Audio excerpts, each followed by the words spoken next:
Hey, you guys, make sure to turn your great ideas into a reality on the internet with Squarespace, where they make it easier than ever to launch a passion project, an idea, any kind of a gig that might be swirling on in your mind. So you can go over there and be sure to have great templates and easy customization, along with a 24/7 award-winning customer support line that will help you if you need it. So go to squarespace.com/read for a free trial. And when you're ready to launch, use the offer code READ to save 10% off of your first purchase of a website or a domain. They're great. Go have some fun and let's move on.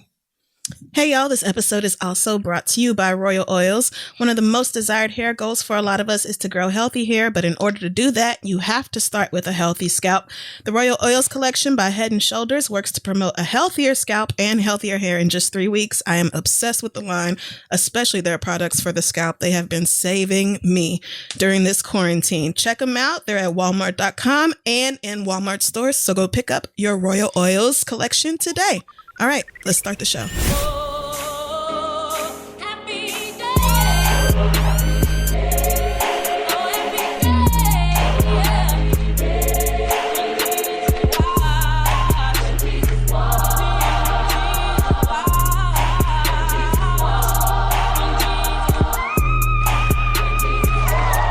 Okay, welcome back, niggas. To the show. I am Kid Fury. And I am Crystal. And this is The Read. This is indeed The Read. Well, shit. Bitch, I'm pouring a drink. Fuck this. Did Did you see this nigga just get on TV and declare martial law? Girl, I am. Woo! Okay. So, I can't even believe it's only been a week. It feels like it has just been a month of sitting back, watching trigger after trigger, just bullshit after bullshit, and so many brave people still fighting to get what's right. It's just a lot of shit going on. I have been a river of emotion, and yes, you know, we're still here, and I thought why not still check in and try to have some fun with y'all. What's going on right now is incredibly serious and should be taken seriously, but I do think that we could use some comedic relief, a bit of a break, and obviously an opportunity to read. So that said, today we're gonna do a mailbag, but it's going to be all reads. Just reads sent in from you guys that range loads of topics. I called Crystal and said, let's just dive in there. Let's find some lighthearted ones, some more serious ones, mix it up. Gonna probably start a bit lighter and then phase into the shit that you know we're about to talk about. And just take it from there, you know, and hopefully we have some fun. I feel like this is going to be a bit of a shorter episode, but what the hell? That's fine, because shit is fucking crazy right now. And a lot of y'all are sick of y'all's kids. When I was going through the Pass the Read box, I was like, oh, okay, the parents are done. This is actually not a read. If you could just come and get them. If you or anyone you know would like to just have my children. Yeah. But before we get into that, I'm still going to do Black Excellence. And today we are giving honor to two Black ladies. One is named Rima Shea Nelson. She is the first Black woman to be an officer for the U.S. Air Force Thunderbirds. She's a public affairs officer. There have only been 332 officers since 1953, since the founding of the Air Force Thunderbirds. And she's the first Black woman to be a part. And she said, even when people tell you no to your face, but your work shows where you should be, I think if you continue to work hard and go after what it is you want, you will achieve your dream. So shout out to her for flying high, literally. Also, yes. Congrats to Danielle Gathers, first Black woman to be the student body president, leading the undergraduate association at MIT. Ooh, that's fancy. Computers and robots and shit. Yes, like first, but MIT is like older than America, though. What the hell? What the hell? So, no word on when her sickening Black android will make its debut. However, she did say to the school's paper, according to BecauseOfThem.com, where I'm reading this, quote, someone asked if the UA president was a figurehead role. I think no, but minimally, a Black female in that role will squash every perception that MIT is still mostly white and male. A perception I've had. Minimally, the immediate image of that will make MIT a more welcoming and inclusive place. Shout out to you leading the charge at a place that I likely couldn't even walk across the street from. So, shout out to you, Danielle. Oh, shit. So, that is going to be our Black Excellence this week, as well as all of you amazing people who've been on the front lines, all of our Black brothers and sisters who've been donating, giving back, petitioning, and all of the above. Yes. And really just us for making it. Just Black people, if you made it through this week, bitch, pat yourself on the fucking back, because it was a lot. Yeah. If you got out of your bed at any point today, even to just go and use the bathroom, Jesus, brush your teeth or whatever. Yeah. Then you know what? Yes. Because this shit was a chore. But, we here. You did that. Because, child, I think I spent a good portion of yesterday just weeping. Just weeping. It's like I just go lay down and cry every 2 hours. I just go lay down and cry. Like it's just time. Oh my God. The world is a shit show.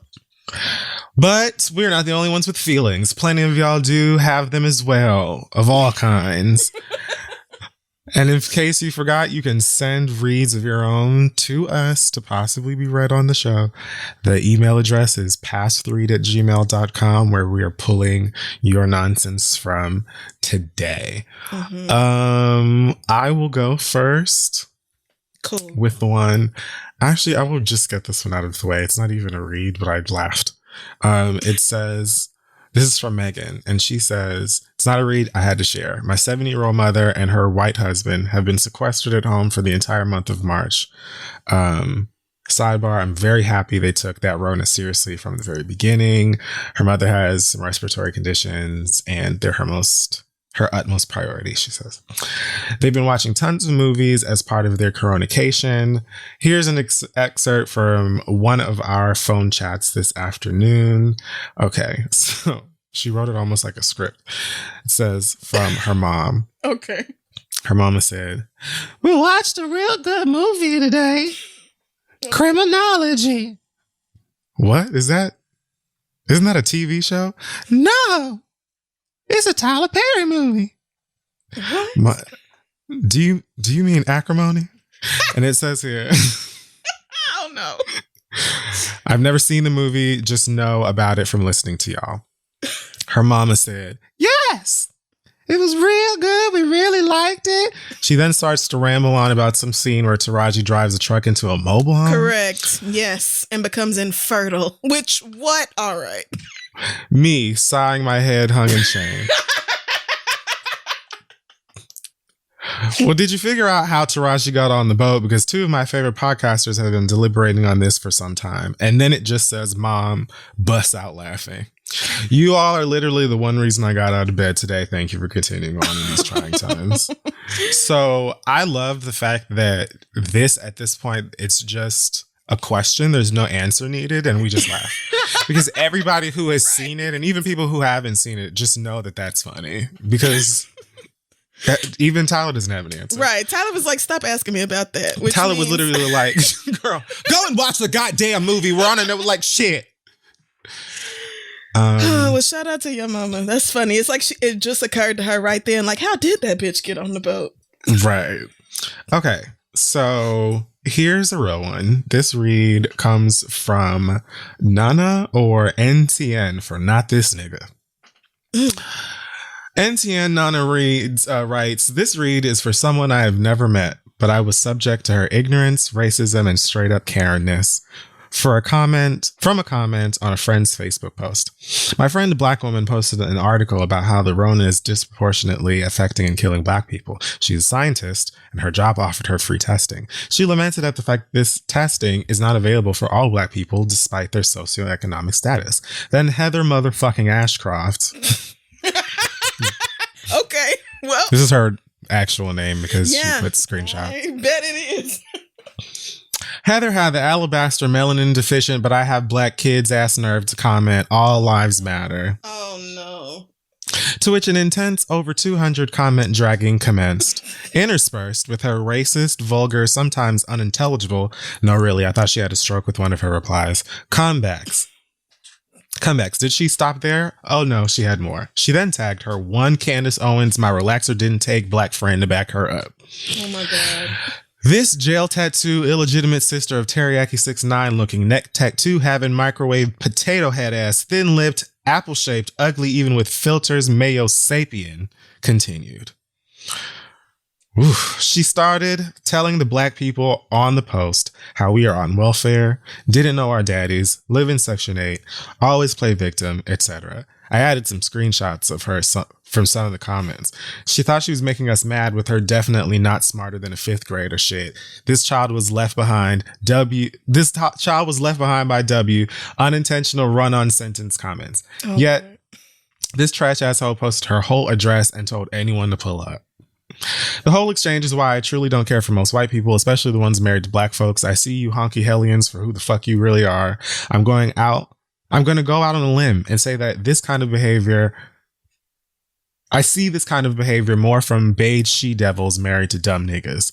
Because despite their infatuation with black dicks and literally birthing children that the world, especially the cops, will still treat as niggas, they don't give a fuck about black lives. They see their children, spouse, and one dumb black friend as exceptions to the rule, or maybe they don't. They still look down on us as a collective, and I can't help but think that this behavior is encouraged by the mate. This is not the first time I have seen a so-called down pale witch woman become a ranting racist in a moment of anger or used as a defense mechanism. I'm tired of you alabaster motherfuckers and the black motherfuckers who fuck with you. They obviously don't correct this behavior and probably have the same feelings towards their own people. If all lives truly matter, why is it so fucking hard to care about an issue that disproportionately affects black people, especially a fucking pandemic? I would love to see this inbred looking bitch pull up to her husband's family reunion with this same energy. If the ancestors don't whip her ass, she won't, because she doesn't have it in her and she's nothing but a wolf in dirty crack of sheep's clothing. I think you all have talked about this before, but it really pissed me off because no matter what happens to us, even if there's scientific evidence to back it up, white people don't give a fuck. They will always choose the safety and comfort of their whiteness and white supremacy over black lives, even the ones they created. I really need black people to realize and accept that. Fuck bitches like this. If this was 2003 me in college, I definitely would have pulled up and beat a bitch ass, just like I did that powder colored bitch who told me she was blacker than me just because she had a black baby and was fucking with niggas. No. Oh, so you have a history with these types of ladies, and you pulled up that up. Right, you mad. Fuck all Karens, Becky's, Heather's, Sarah Beth's, or the Miracle Whip militia and their one black friend. Okay, they're dumb. Okay. Stop inviting these hoes to the virtual cookout. She also says, P.S. Naker and Karen are spelled with the same letters. Coincidence? I think not. Stay woke. Okay. And I did look at the screenshots that you showed are attached to this email. This woman looks exactly like Drew Carey. Like, shut up. With a perm and like no self-esteem. It's always the most raggedy assholes who have all the nerve. It always is. So I'm not surprised. I'm sorry you had to deal with that. There's a reason I don't Facebook. And there's a reason I unfollowed almost every white person I knew back when Obama got elected. I did that a long time ago because They was cutting the fuck up then, so I'm just sorry you got caught in that stupid shit. But I'm not surprised. I can't believe she really posted her fucking address and told y'all to pull up. Like, somebody wouldn't actually just say, you know what? I actually would love to beat your ass. I haven't beat someone's ass in so long, and I've just been ready and raring to go. And if I did pull up with however many niggas, what would you gonna do then? Exactly what would have happened. Woo, Lord. These bitches be asking for it. These bitches be asking for it. Anyways, that's my first one. All right. Thank you. What was her name? I forgot. Her name was Nana, or NTN, for not this nigga. Not this nigga. Yes, not this nigga. Let me add that to my bio. All right. I have one here from someone named Zach who said, my read is for the Animal Crossing community, specifically the anti-time travelers. Yesterday, I was sent a tweet by one of my friends who doesn't play AC, but he knows how passionate I am about it. The tweet was attached to a 10-tweet long tirade about how time travelers in the Animal Crossing community are fuck-ups, cancerous cunts, dipshits, and the scum of the earth. It's just a video. Like a lot of people, this is my first Animal Crossing game, but I've been playing AC since it first came out on the GameCube. So I understand how personal it is to a lot of people. Some of us grew up with these games. That being said, I want to remind people of exactly what Animal Crossing is, a game. And I'd like to remind the person that sat at their computer, red in the face, body temp at an all-time high, damn near about to pop a vessel, you are a fucking adult. Grow the fuck up. I understand that to a lot of people, time traveling is considered cheating because it is, in fact, not how the game is meant to be played. But the thing is, what the fuck? What the fuck does what I do in my game that I paid for with my money have to do with anyone else? There are so many ways to prevent yourself from seeing spoilers, like muting all the fucking AC hashtags, because that's where most of them are. So I don't understand why I'm a cunt and the scum of the earth for playing the game the way I want to play it.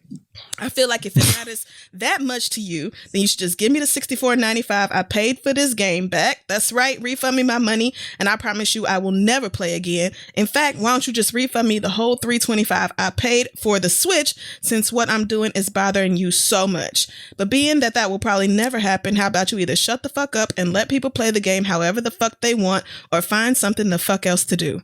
It really sucks to see the Animal Crossing community become more and more toxic just because people are bothered by some shit that they don't even have to see and has nothing the fuck to do with them. Woo! All right. Thanks, Zach. Zach, as an anti-time traveler myself, I have this to say. I agree with you. I mean, it's just a fucking video game. I think that, like, that person was clearly butthurt by the amount of people that have, like, a space program in their fucking game and shit like that. Right. And it took them all of 2 days to build a government within their own self. Like, niggas literally turned the turnip shit into a stock market called stock, spelled like beanstalk or... Yep. But... I made a lot of bells off the stock market. I ain't even gonna lie. I tried. And first of all, you have to be up early on a Sunday. I love God, but let me tell you something. You do, unless you time travel. Exactly. And I'm not even interested in doing all of that. I don't want to mess with the inner workings of my shit. And sometimes I do see other people. I had seen other people's games and how far they were into it and how amazing their islands looked, because they obviously were doing that. And thought to myself, damn, I wish I had such and such and such and such. But I have said before, I like just going into it, doing whatever for that day, and then leaving it for the next day. Different people have different ways they want to play it. I actually feel like it would be less fun or more like, I don't know if cumbersome is the right word, but like, I'm not interested in putting in that much like at a time, especially because I play so many different things. So it's just fine to let people enjoy the fucking game that they spent their money on how the fuck they want to. And if it bothers you so much, like this person said, just don't look it up. And also, spoilers, nigga, it's not HBO's The Wire. Like, girl, it's not even much to be spoiled in Animal Crossing. Like, nigga, you literally chopping down trees and building stuff. Items. People are like, oh, don't spoil this item that you can't get till you've played 300 hours or whatever. Newsflash. Like, calm down. It's all random. Like, there are gonna be stuff that you have. I got like an actual couch from one of those balloons with the present on it. I got like a big couch, so like the first or second week of me having in the game, and I posted a picture of it, and so many people were like, where the fuck did you get this goddamn couch? Oh my god. So it's like people are gonna just have stuff that other people don't. It's a video game. Calm the fuck down and play the shit. And it's one of the chillest, childlike, exactly. It is so pure. Colorful, relaxing games. It's so pure. Yes, I can't imagine how you play Animal Crossing and cunt somehow entered your brain. Like, I just don't get it. Except that photography nigga. I don't know about him. He's a little sketchy. Which photography nigga? The one who has his own island where you can go take pictures. Oh, Harv. Yeah, I don't know about Harv. Harv called me this morning, and I was like, girl, I don't care about wedding season. He called us too, talking about come over. Bitch, we do not care. No, I'm not going to do that. Not at all. But shout out to June. You can catch sharks now. I'm so excited. Oh, yes, I already caught a mosquito and a firefly last night. Yeah, exciting. Yeah. And I just also don't think there's a such thing as cheating when you're not competing against anybody. Here's the thing. Okay, well, A, that's fair. But B, it's not a race. I refuse. It's not an e-sport. It's like, I don't know about anything for money. Like, you literally are not competing against anybody but yourself in the game. And even that is like, how fast can you catch a fish?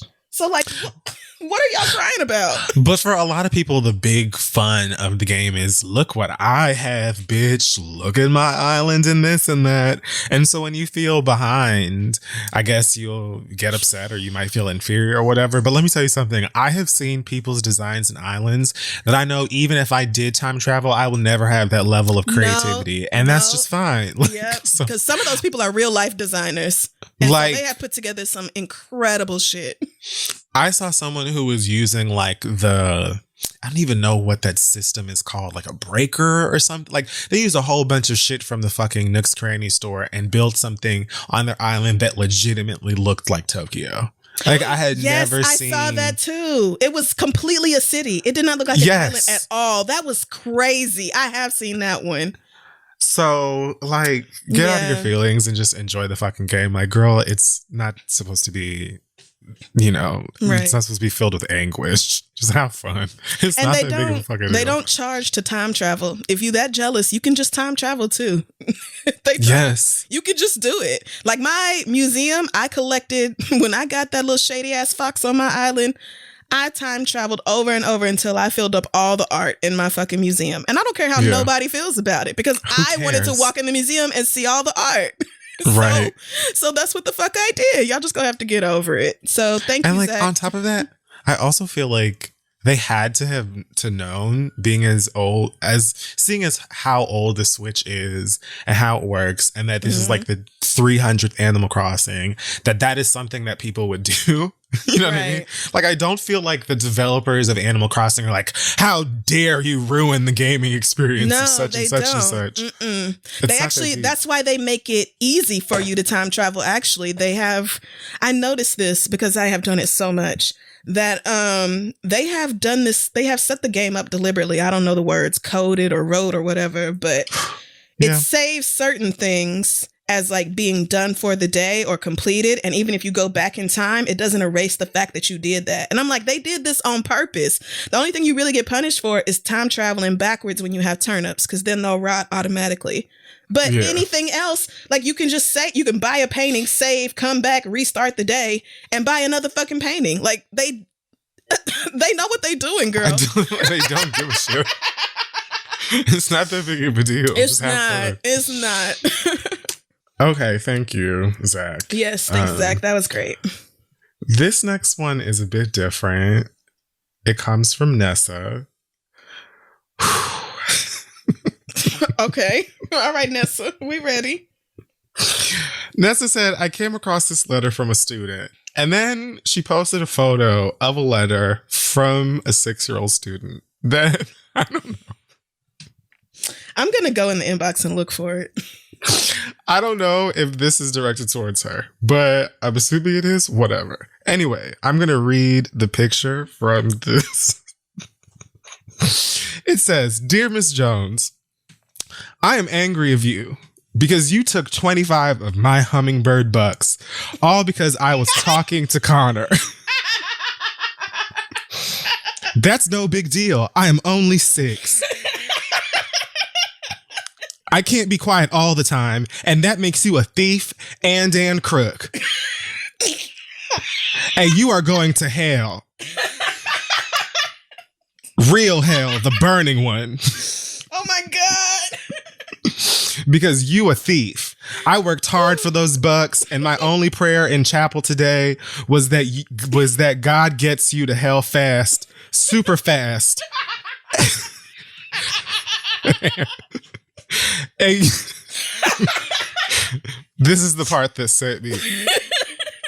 "And your new haircut is bad, real bad." Oh my God. Yo, you pissed him the fuck off. Isaiah, let me tell you something. Isaiah wants his goddamn hummingbird bucks, and he wants them now. Okay, bitch, you better sleep with one eye open because Isaiah's not fucking with you. This had me crying. This must be some kind of school thing where they get rewarded for good behavior or whatever, and they can spend it in the cafeteria or something. Right. I'm assuming it gets you like snacks or colored pencils or some shit like that or whatever. Yeah, something like that. But Isaiah was like, first of all, I'm 6. Like, he literally said, I can't be quiet all the time, and spelled quiet QYET. Here's the thing that's really great about this. First of all, amazing read. Like, really, I aspire. Yes. Like, this was a fantastic Got read. you together, girl. Ate you right on up. Also, I appreciate the fact that Nessa did not transcribe this and simply said, I'll let it speak for itself. Because there's a certain level of charm, because it literally looks like a 6-year-old wrote it. Like the penmanship, the misspelled words that are cute because a 6-year-old wrote it. I see it. I just found it. Unlike when Tyrese misspells words. So it's like this. I was lit. Like, I'm telling you, I was in tears when I read this shit. Like, oh my God, it really is. I hope God gets you to hell fast, super fast. He said, real hell, the burning one. And called her a thief twice and a crook. And then said, your new haircut is bad, real bad. Oh, fuck. Oh, fuck. Oh, fuck. Oh, shit. I wasn't ready. Isaiah said, bitch, you thought that I was getting up out of here before I addressed that haircut that you thought we didn't notice. It's a mess. You're a mess. And I want my money back. Okay, Miss Jones, you're going to ask. When Isaiah see you again, he's going to beat your ass. I just hope you know that. He is going to whip your ass. This was one of the funniest. I needed this. Oh, God. And I got it. We should post that image because y'all really don't get how funny. Like, I was going to ask. Yes, like, but then when you look at, yes, because it says Miss Jones and Isaiah, those are very common names. I say let's do it. There's nothing private on it. And it's just so much funnier to see it in his little angry 6-year-old handwriting because, you know, he was big pissed. Like, yeah, I'm going to post I don't want you to think I'm saying go to hell, you know, like everybody else say it. And it's just a euphemism. I mean, take your raggedy ass to Satan's lair and burn for eternity. Like, he said, real hell.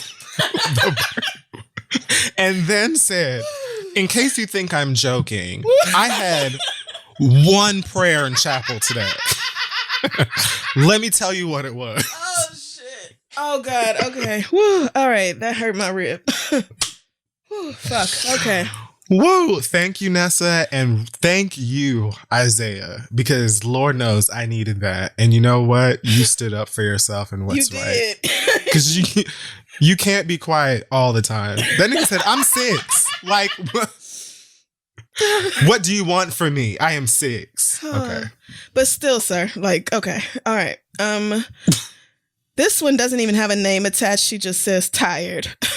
Okay. Mood. And it says, This is for all the mamas who are over Rona and the inability it has caused for us to get a damn break. I can't even drop my kids off to my mamas or my sisters to catch a breather. So this is on behalf of all of us who are frustrated, tired, and overwhelmed and cannot say it because we supposed to be superheroes, which we are, but today, fuck that shit. We are tired. We do not care that y'all are cute on today. I do not want to get up at the crack of dawn to feed y'all's asses. Please, for the love of God, stop jumping on me when I'm trying to sleep before I have to lock you little nigglets outside. I want to lay in the bed until I am good and ready to get up without baby feet and faces all in mine. No, I do not want to fix 3 different lunches because y'all don't want to eat the same things. Fix your own damn lunches. Woo! Hell, y'all can eat cereal all day. I do not care. Also, I no longer want to share my personal space and would thoroughly enjoy using the bathroom on my own without being called or interrupted by knocks on the door. Leave me alone and let me shit in peace. No, and for the last time, no, I do not want to share my snacks. No, you cannot have ice cream for breakfast. No, I will not play with you. No, I don't want to see the dance move you made up for the 1,000th time. No, I don't want to see the picture you drew. No, I don't want to hear your story. Don't ask me for shit. Ask your damn daddy. That's right. Go ask that nigga for all the things so I can get some damn peace of mind. I am tired. Lastly, when I say it's time for bed, get your asses in the bed and go the fuck to sleep. I do not want to wait another 2 hours until y'all are asleep to smoke my weed. I want to do it when I want. Now go to bed and leave me be. Signed, a tired of cooking and cleaning mama. Let me tell you something. Every bit of that was my mama. And especially when it comes to, oh, but I don't want that, or I had that last week and so I don't have a taste for it. Let me tell you something. I made one thing, and you're lucky I made this. Now, I'd say that this is your option, but it's the only one you have, so I guess you don't have an option. You can eat this or not eat. And sometimes she would just come in with that hot and ready and drop that pizza right on the table. I'm talking about plop it right there on the kitchen counter in case the girls needed to eat tonight. Don't even come up to me and ask me a question. Leave me the fuck out of it. We almost never ate out. My mama cooked all the time, but she did not take requests. Like, yeah, no, it wasn't like you could say, oh, I really want some hamburger helper. And if we have hamburger helper, she might make it.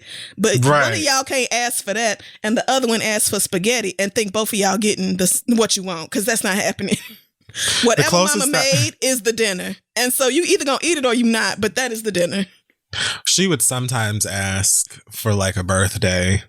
Or yes, on your like birthday. Christmas. On your birthday, you could pick what was, but even then, what the birthday person picked for dinner was what everybody else had. Like, it's like, exactly. If it's not your birthday, bitch, you SOL. Like, she's simply not making 2 different lunches for all these niggas or 3. It's like, she got 3 kids. Hell no, y'all got to get the fuck out of my face.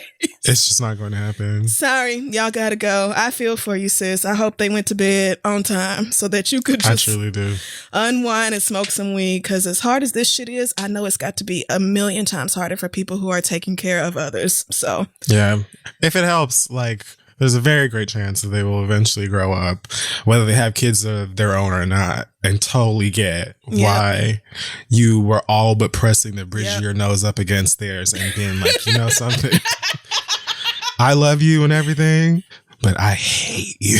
Like, mommy really needs you to go sit down somewhere. She really, really needs that. Like, how do you not just yell, can I shit? May I shit? Like, are you niggas gonna let me breathe ever? The answer is no. I'm sorry, girl. I can't imagine. I was gonna say, I can't imagine being harassed while I'm on the toilet or whatever, but my dog definitely does it. I mean, even when I go to Jade's, Noah be like, look what I can do and all that other shit. And it's like, it's cute for me because I don't see you every day. But Jade be like, yeah, I'm going home. I'm going to go in the back. Yeah. I don't need to play Barbies no more. I have done that 80 times today. Okay. Oh, it's my turn? All right. Yes, it is. So this comes from Meg. This is another Meg. I think we had one earlier. And Meg says, hi, y'all. I'm a former hostess for a fine dining restaurant. Because the owner has stationed the front desk facing the men's room, I have seen some wild behavior. No. Oh, no. So my read goes out to those cisgendered, mostly white, and very likely straight men who don't understand the importance of hygiene. A few weeks ago, just before all the restaurants were forced to close their doors, I witnessed pure stupidity from the safety of my front desk. A white man, let's call him Robert, walked into the men's room. Now, all the bathrooms give a weird silhouette through the glass door. I can clearly see this man is using the urinal. Whatever, I go back to mind my business. A moment later, I hear it flush and the bathroom door unlock. I look up to see this man wipe his dry ass hands on his faded bootcut jeans. Bootcut sent me over the line. He then zipped up his pants and walked back to his table. Oh, no. What the fuck is wrong with you? Everything. Let's skip the fact that you ignored the giant bronze sink with dragons carved around the rim. Don't know how the fuck you missed that, but we'll get back to it. The only reason I can think of as to why you wiped your hands on your jeans is because you got pee on your hands. Them. Oh, God. And if you had pee on your hands, why wasn't your first thought to wash your goddamn hands? You're nasty. It was in all caps, obviously. Yeah, I did. And now your whole family is nasty by association. There's a lot of difficult things we have to do in the world, like living in the U.S. between 2016 and 2021, as well as accepting that broke-ass tax return most of us got this year, and watching Steven Universe deal with chronic anxiety and loneliness is fucking difficult. But washing your hands properly is one of the easiest things you can do. In fact, it should be in your automatic behavior. It literally takes less than a minute. All you got to do, sir, is motion those liver-spotted knees up to the sink. Turn on the water. Yes. Pump that soap and sing Love on Top for 20 seconds as you lather. And if you're not familiar with Beyonce's discography because you're, well, a heathen, you can follow these simple steps to the top 40 on any of your favorite easy listening stations. I promise you, you will walk out a new man because you won't be covered in urine and fecal matter. Lastly, this also goes to the dudes out there fucking my hoe friends. I'm tired of hearing how my homegirls had to cancel yet another dick appointment because your nether region smelled like Dial hand soap while the rest of your body smelled like outside and BO. You're nasty. I'm gonna need y'all to stop trying to dish out sink dick. So many of y'all do this shit. You wash your sweaty Planet Fitness balls in warm water over your mama sink with the soap from the dish tray. He should either get that ass into the shower and lather the fuck up head to toe crack and all, or... Yes. He can throw the whole dick away. Just throw it away. You already know what to expect with sink dick. He's going to eat you out. Oh, no. He's going to eat you out for 30 seconds, if that, and expect you to put up with his sweaty nuts for an hour, if that. If he doesn't take the time to care for his body, he sure as hell isn't going to take care of yours. I can't stress this enough to you cisgender hetero fuckheads. Your dick is not made of soap and your jeans aren't paper towels. So wash your fucking hands and the rest of your fucking body accordingly. Kindly, Meg. P.S. Even though I lost my restaurant job, I already left to another country with far less COVID cases. A bitch has asthma and needed free healthcare. I'm out. Peace emoji. So you just gonna rub it in our face then, bitch? You over there breathing free, not under this I'm not even mad. Fascist regime. No, I'm not mad. I'm jealous. Shit. Yeah. Bitch, where my flight? Yeah. I mean, I've been new men are disgusting. And white people were tweeting last year about how they didn't know people wash the lower half of their bodies. So... The lower half so none of that of the me. bodies they walk around in. Yep. Every day, just 3 shades browner than everything else because it wasn't even like a guilty admittance. This was like, oh, I thought everybody just washed their arms. And just let the soap trickle down. Bitch. Woo, that's why y'all smell like that when it rains. Ugh. Disgusting. It's been solved. All right. This next one comes from Mazda, who says, this goes out to all the parents in the world that I'm seeing complaining about having to teach their children during this pandemic. We educators all know that you are not used to spending so much time with your kids. Oh. Yes, we know that your children are what we may call boisterous or inquisitive, But you now understand that that means off the fucking wall, and they cannot sit the fuck down or shut the fuck up for one damn minute. As the second parent in your child's life, the one who counsels them, the one who teaches them so many life skills, the one who is literally with them 5 times more than you, a little fucking respect should now be coming our way. She's a teacher, if that wasn't painfully clear. Yeah. The fact that I see parents asking to be paid instead of educators for doing work with their kids at home is beyond right now. Do y'all fucking think we like doing online learning? For the most part, we have been told expectations and instructed on what is supposed to happen during this time. Do you think we fucking like Zoom? I don't. I don't know why that took me out. It's like 8 question marks. Right. And especially as a high school teacher, it is so fun to stare at ceilings in random rooms or never see the kids' face at all because they don't want to clean their room or brush their hair to be on camera. This entire situation sucks for all parties involved, but we have had to completely change the way we think, operate, and plan our subjects online, and this is not exactly a skill that most of us were taught. I am thankful for any contact I have with my students, and especially my poor seniors who are so in their feelings about this time that they can barely even respond to an email. Your children are our lifeblood. Their smiles, jokes, ridiculousness, and even their off-the-wall energy is all missed. So to all of those parents, when the next ballot comes out with a bond or a tax that will help raise the salaries of our educators, who are for the most part the fucking working poor, please vote yes. We want to see your kids again, and we want to be their teachers. Sincerely, Mazda. Oof, child. Mazda. A lot of parents got a reality fucking check. They did. They realized the teacher was not lying all this time about their child. I saw a letter in the inbox from one person who was reading parents who were flat out coming to the school like, no, I'm not an essential worker. I just don't want to do this. I didn't pull that letter. I don't know why. I think maybe it was kind of short, but they said that like flat out had people coming in like, yeah, I'm just not going to be able to. Really for this me. Not what I signed up for. I'll be back to pick up such and such later this evening. Like, girl, if you and Billy don't get the fuck up out of here, that's crazy. Yeah, a lot of parents are like, if they didn't flat out know it and could admit it, are realizing that these teachers were really taking a huge load off their shoulders.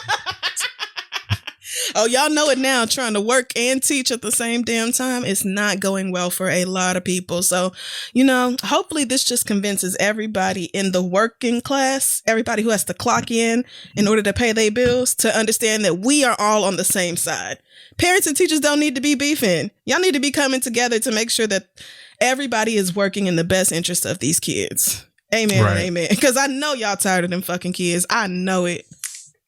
It's just like, that's a whole mind fuck in itself, because as much as I would be over my children, I would also be incredibly like stressed and anxious about their safety. Like, right. Because there's still so much going on. Both of these fucking viruses. So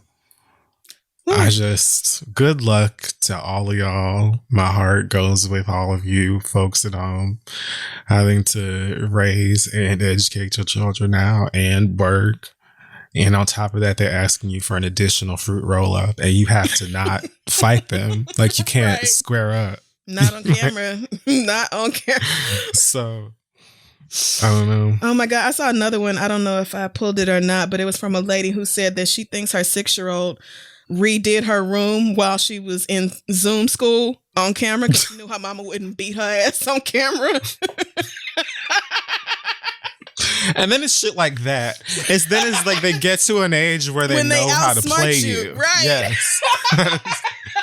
And like, I know a part of you is just like wants to fight them because how dare they? And another part of you is probably slightly impressed. Like, that was actually quite witty. Now. Yeah. Like, all right. You had one, bitch, but let me get you together. Right. So crazy. Cute. Love it. Okay, well, let's take a quick break and we'll come back with some more of these in a moment. Hey guys, so being stuck at home definitely gives you an opportunity to take inventory of your closet, see what's going on in there, stuff that you might want to replace or, sell, or maybe your ex's stuff that you want to cut up. All I'm saying is you're probably going through there and looking for some new stuff to add to your wardrobe. For all the styles and pieces that you're realizing you're missing, you can turn to ThredUp, where you'll find a vast selection, low prices, and convenience. ThredUp is the world's largest online thrift store with up to 90% off estimated retail. You can get insane deals of thrifting with the convenience of shopping online, which is something I love to do even when I'm not confined to the house. So go and get you some bargains, and today you can get an extra 30% off of your first order at thredup.com/read. You can get items in high quality condition. Sometimes they even are still tagged when they're delivered to your door. Mm-hmm. So go and check it out. I know I've been able to get lots of stuff like some Nikes and things like that at crazy low prices, like $5 and shit like that. So go and get you something fancy. Maybe it'll just make you feel good to put on some fresh new stuff. Get the styles you love at a fraction of the price.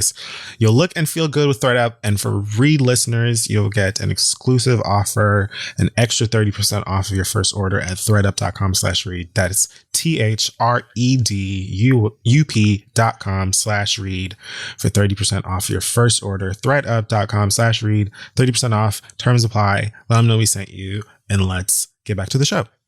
Okay, so we're back, and it is now time for some more reads. Yes. We're doing is this the first time we've done an only read episode? It is the first time, but I think the situation calls for it.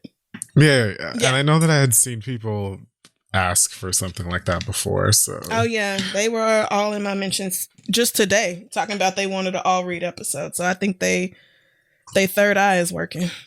And honey, Isaiah's letter alone was really all that I needed. Isaiah's letter could have been its own episode. I didn't really give a fuck about any of this pop culture shit anyway. There's nothing to talk about. I mean, I did see that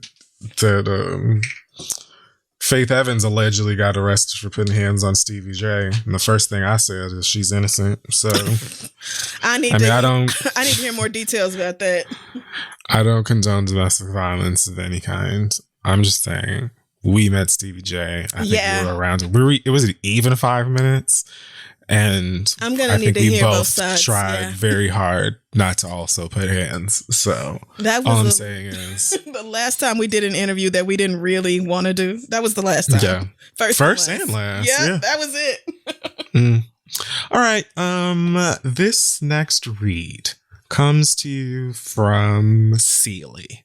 And Seely says, I've been working an office job in a factory for the past 4 years, and it has been nothing but hell.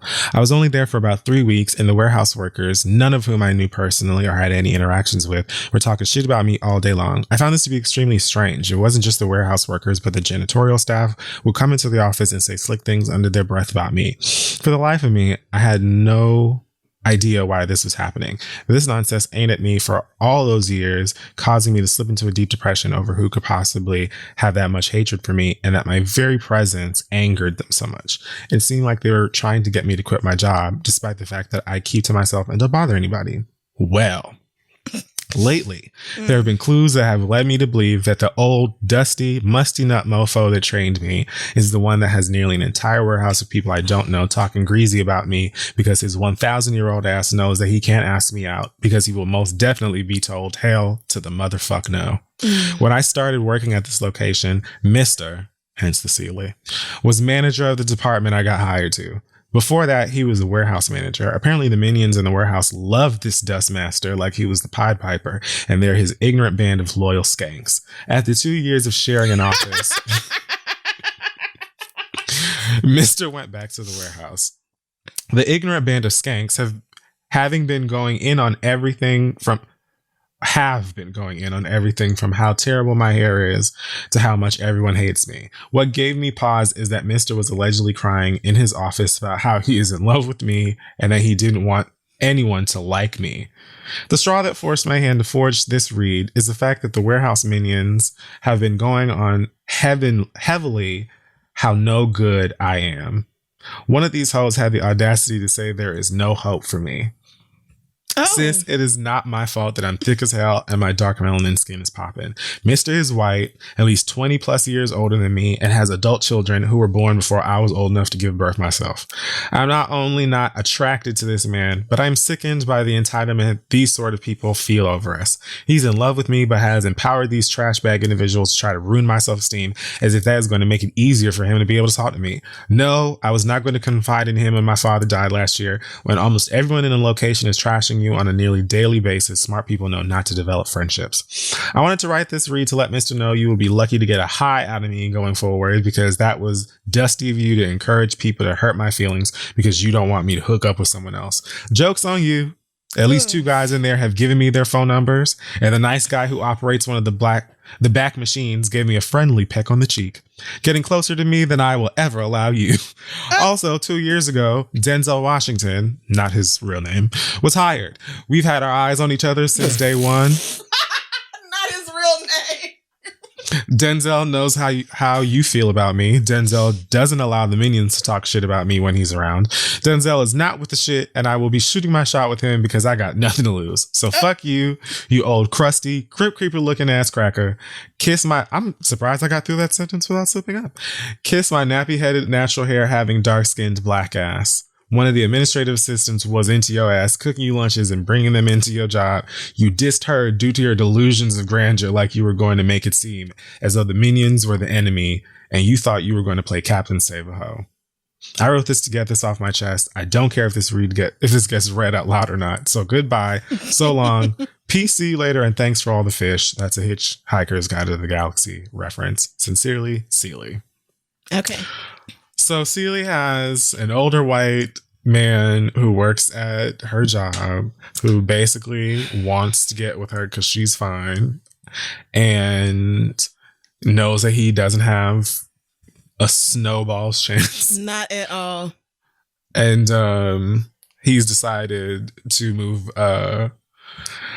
about it by trying to get all the other niggas in the fucking warehouse to also hate this girl. So she has, but she's fine. So, and sir, I don't know what kind of men you know, but they'll still hook up with her, even if they don't, even if they like you and know that you don't want them to. Like she said, she already got 2 phone numbers, and she and Denzel are working on their future. So.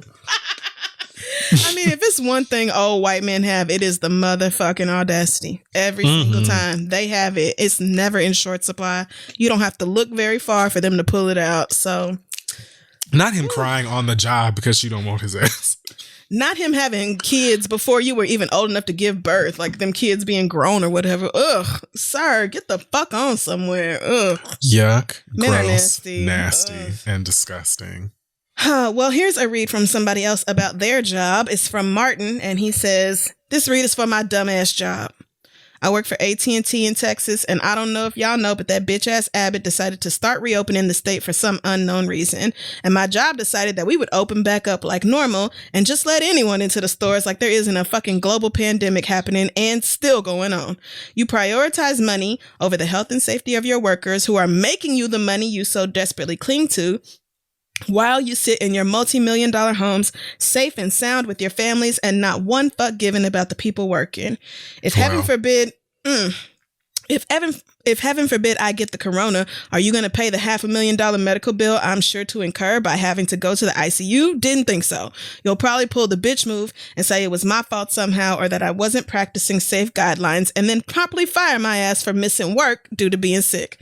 I don't hope anyone dies from this, but to you CEOs and bosses out there, I hope you never have to feel the pure panic the frontline workers have to deal with on a daily basis, only to find out that your bosses who endlessly say how much we are family and we have to take care of each other do absolutely nothing for you but worry about lining their own pockets while we continue to put not only our health but the health of our families on the line. Fuck you. Thanks, Martin. Well, Martin. Listen, and that applies to all these huge fortune companies. If your employer is posting billion-dollar profits or multi-million-dollar profits, and sending you out there to face the virus and every fucking thing else going on while they sit at home and have Zoom meetings and shit. Like, we can bitch about Zoom, but every single person who has to spend all day on Zoom would rather do that than go work at AT&T in a retail store or go bag groceries or be a cashier or something else that we call essential, even though we don't actually give a fuck about these people. I'm so glad to see more people realizing, like, hey, these niggas are working the fuck out of us, putting our literal lives in danger, even though they have more than enough money, more money than they could ever spend in a lifetime. Right. And they just don't care about us. If you die, they will hire somebody fucking else. Right. Woo. And somebody else probably quite easily because people need to work. But people only need to work because of this fucked up system we have. Exactly. There's more than enough money in this country to let everybody sit the fuck at home while we deal with the Rona. There is. But the billionaires and the huge 100 millionaires and all that, they have no desire to come up off of anything even close to a fair tax rate. And that is why people are fucking revolting now. Because how long can you rob the people who made you wealthy? How greedy can you really get? The bottom has to fall out of this bitch at some point. It's just so ridiculous and crazy to think about, and on a list of so many what the fucks that are still somehow and disappointingly not surprising. Mm-hmm. Anyways. Exactly. It's just trash. This next one comes from Maxine, and Maxine says, "Hey, Kid Fury and Crystal, I listened to last week's episode." This is an older letter, so it's not necessarily last week's, but where you both discussed the little black girl who was asked by a white girl to pass the skin-colored crayon. I remember talking about that. Crystal responded, "White kids talk like that in 2020, and I hopped right on my laptop to write this email." She was like, "Bitch, let me tell you something, bitch." Actually. Go off, girl. She says, "I substitute at a predominantly white charter school in North Carolina, and sweetie, my thoughts are with you." That is coming from me. Like, Maxine. Yeah, that's a lot, girl. Girl, I'm okay. She says, "A few weeks ago, I was covering a first grade class while they finished their Black History projects. Imagine my surprise when I walked around to examine their work and saw the majority of the class was referring to black people as black skins. What? I was very disturbed by this and frankly disgusted. I understand the children are young, but someone taught them that. I immediately got a distaste for Mrs. Stepp, whose class I was covering, and side-eyed every future racist mini-human that comfortably used the term black skins.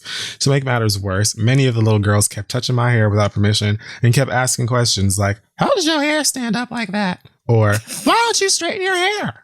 I repeatedly informed the girls that it is inappropriate to touch other people without permission, recommended the use of black people instead of black skins, and I gave a mini lesson on natural hair. I thought I did a good job of channeling my frustration into a teachable moment until this little bitch named Elizabeth, and yes, she's a little bitch because she kept wiping her nose and then trying to touch me, raises her hand later on in class to ask me if all black skins had natural hair. I rolled my eyes so hard and ignored her. Oh my God. Y'all are boring. Because I did not have the patience to undo the ignorance that was bouncing around in her head. I could have hopped across that colorful carpet and gave her behind a much needed ass whooping. Coulda. But that wasn't my battle to fight. Shame on you white people who had the nerve to raise your children in the year of our Lord 2020 to refer to black people as black skins. Do we call white people white skins? Hell no. But from now on, this is how I will refer to white skins until I'm taught differently. Yes, I'm petty, sorry, not sorry. P.S. Children are gross. White-skinned children are grosser. Then she said, "Please use an alias. Your girl is trying to get her PhD at a white-skinned school next year." Oh, well, then yes, you need a fake name before they kick your ass right on out that PhD program. That children are gross took me right out. Because children are disgusting. Yeah, that's why really they had to shut gross. School down, because the virus would have spread like crazy through them kids. Oh my goodness. They are disgusting. They just sneeze. They just sneeze. Just wherever they sneeze is where it goes. Not the crook of the arm, bitch. They don't grab a Kleenex, nothing. They Wherever their face is pointed at the time is where that sneeze is kids going. will sneeze in your mouth. They do not give a fuck. They don't. Woo. So that letter absolutely sent the fuck out of me, especially Elizabeth. Now, you didn't have to call her a little bitch, but that shit took me the fuck out. No, that was funny to me. Sorry, sir. Woo. Okay. All right. I have a letter here from somebody who calls themselves a disciple of Angela Davis. So, all right. Should let you know where this is going. Yeah, it does. It says, this read is dedicated to all you fake woke non-blacks who are absolutely convinced that because you retweeted a pro Black Lives Matter post that you now understand the experience.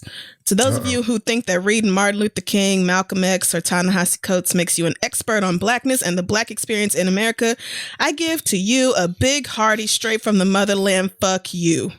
To those of you who think listening to Beyonce, Kendrick, and J. Cole suddenly gave you a black card, I give you an invitation to jump into the nearest well. And no, I'm not just talking to white people. I am addressing non-black people of color who have somehow managed to convince themselves that all of our experiences are the exact same.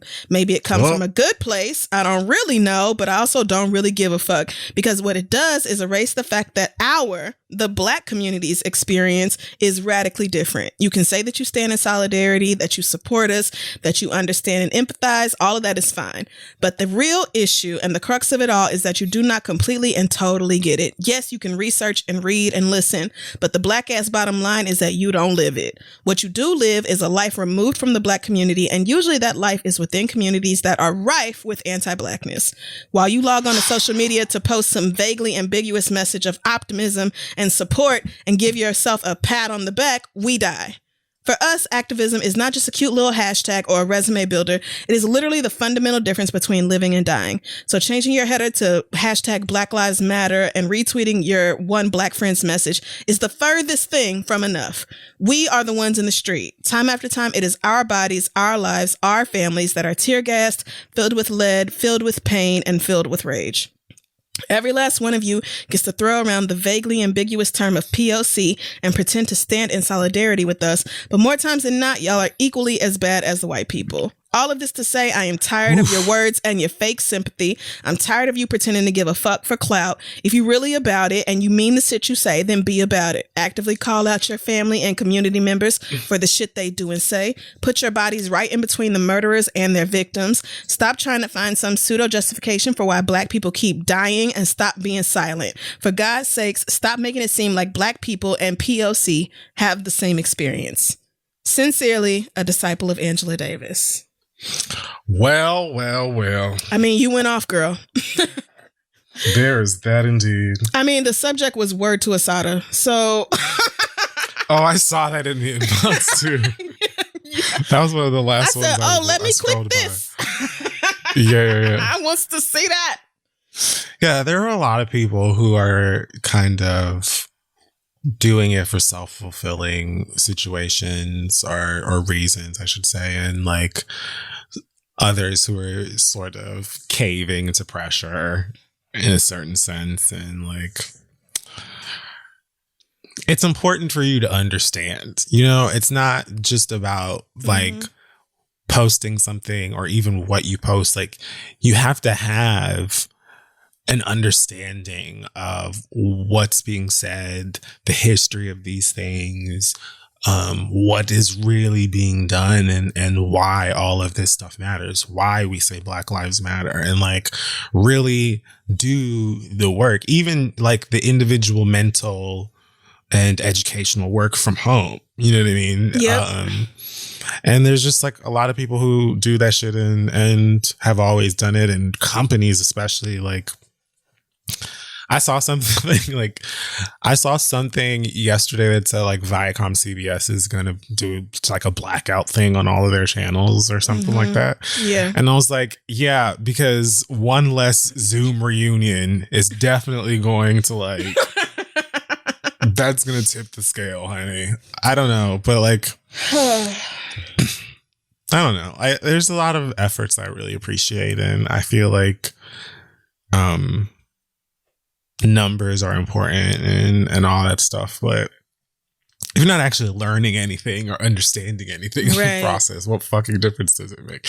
You'll just do it again for the next, hashtag, the next black person who's killed, and go right back to, you know, watching Bravo or whatever, I guess, and not really being able to like take anything useful into the future with you. Yeah. So I understand the frustration. Yeah, definitely. Like, I personally am not looking to brands or celebrities to be the saviors right now, because all them people are also heavily tied into this capitalist structure, and so they only gonna criticize it so much if they do. But these brands that want to put out statements and you know, hashtag Black Lives Matter, which is all of a sudden very interesting to me that everybody is okay with saying that. When we started saying it after Mike Brown was gunned down in Ferguson, it was like a bad word. You would have thought it was cunt, and we were trying to teach it to a white woman.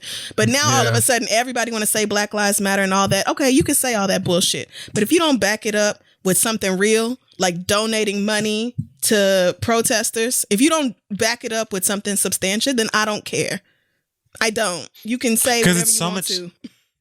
It's so much bigger than just like the statement, you know, like the statement or hashtag of Black Lives Matter is powerful in itself because it incites a rage and racist. It's like so nonsensical because, like, again, even some white people have been breaking down how idiotic it is to disagree with Black Lives Matter, or worse, to respond all lives matter. It literally doesn't make any sense. You know what I mean? Right. So it's like, at this point, the few people who I do see breaking that shit down for these white folk, or any person who says all lives matter and that kind of shit, don't even be Black no more. We been done. You know what I'm saying? Like, we been done. We're flipping over cars and tables. Well, like, let me not say that, because we're actually not the ones who's out there rioting, but we ready to. I mean, I might. Yeah. I really might go out there tomorrow. I really might. I'm just like, I don't want to perpetuate the idea that like Black people are the ones that are out there causing this kind of violence. Oh, no. But we are out there protesting. There's a lot of white people out there burning shit up. Yeah, for sure. But like, I mean, I don't know. I mean, well, I think that people are, I don't know. I don't know either. I'm going to just leave it at that. I mean, because like, there are loads of different ways that you can like be helpful and shit like that. But like, I saw a video before we taped today that I think was in Philly. I'm pretty sure it was in Philly. And they were throwing tear gas and all, I don't even know it, maybe rubber bullets and shit like that. They were literally attacking this large group of protesters that were backed up against, like, this looked like it was off the freeway or something like that, but there was like a hill just off of the road, like a very steep hill. So there was nowhere really for them to go. So they were literally trapped behind this grassy hill, or up against this grassy hill, being lobbed or having gas like lobbed at them by these like cops or whatever. And it's like, what are we supposed to do? Even in situations like this, you know what I mean? Like, I was going to wait, but like the shit in Atlanta with that young Black man and woman who were pulled out of their car. Yeah, that shit was fucking tased crazy. And shit. It was like, what? What are we doing? They don't give a fuck. And Keisha was like, oh, the officers are fired or whatever. And I'm just like, okay, girl. But from what I heard, the alert for that curfew didn't even go out and get to people until after the fuck curfew. Like, the girls were going home. That car was right behind another car. You know what I mean? It wasn't in the car. What are you doing? It wasn't like they were just chilling in the middle of the fucking street. They were going the fuck home, as y'all have been telling people that you want them to do any motherfucking way. And so now you have all of these motherfuckers bum rushing your motherfucking car with weapons and banging on your fucking windows and all this kind of shit. Of course I don't want to get out of this fucking car. I might die. Like, what is the... So, like, it's so far past just a hashtag. You know, And there have been so many debates over so many different conversations and so many different layers of what's going on and what has been going on in the history of this fuck ass country that, like, I was just like, tensions are high. And niggas are fed up. A lot of people don't want to hear that bullshit. And you and all of your, whiteness or non-blackness or whatever the fuck it is that you're doing when you post just a hashtag or whatever the fuck, like, or whatever it is that you do. You may feel like, I don't understand. I'm coming from a good place, or I'm trying to just be whatever. And like, all I can say is, like, just like shit being set on fire or people being out in the streets hollering and, you know what I'm saying? Like, whatever kind of madness. This is like, it's all symptoms of this racist disease. You know what I mean? Like, it's all of that shit is an effect of a problem that we haven't caused. And so the girls just don't want to really do much more talking, and they don't really want to put up with a lot of the same shit. And I feel like, as I've said before a number of times, like, it's so much deeper than stuff that Black people can do. I feel like mostly what we can do is, in terms of taking action, is apply pressure, and calling government officials, donating to protesters, being a protester, doing all of that shit. Yep. White people, like, at some point, the system has to be changed from the root. You know what I mean? Like, someone has to grab a gigantic figurative shovel and dig that whole bitch up out of the ground and set it ablaze and start all over again. Yeah. You got to reboot America all over, because racism is America. Thank you. Racism is such an American thing. Yes. It's global, but America is literally founded on it. Who built this fucking country? Right. In terms of, like, this nation specifically, obviously, you know what I mean? Like, right. And like, this conversation, racism is so ingrained in this country. And I saw also, like, someone posted almost like a little graph of like milestones in time between, like, slavery, segregation, civil rights movement, all that stuff up till today. And it sort of just showed, like, the time from when we were allegedly free and could, like, vote and drink at the same water fountains. And, like, all right. from there until now, in the grand scheme of things. And, like, how little time that has really been. And so, like, a lot of this shit is on some of course type shit, but niggas, like, we know what time it is. We've been known. We've been tired. We've been done. And now it's about getting more people that have either not been speaking up or haven't been speaking louder to be like, at the very least, girl, I'm going to do the work that I need to do to really understand this so that I can come from an authentic place when I talk about it, and not just doing whatever. Because, like, I agree with you about the celebrity shit. There's not really a famous person that I'm looking towards to give me peace of mind. I don't even know if you could, to be honest with you. Like, no, I had to really. literally get myself up out of my fucking feelings and be like, all right, we can do. And like I said, so much of the work that's been being done and, like, the information I've seen and the reactions from so many different corners has just given me a tiny bit of, like, hope that maybe not even in my lifetime, maybe I won't see it, but I feel like we're still on the verge of major change and more younger generations of people seeing shit that's been in existence for so many years and maybe didn't always have the immediate visibility because of the lack of all of the cameras that everybody has in their pocket and sunglasses and shit now.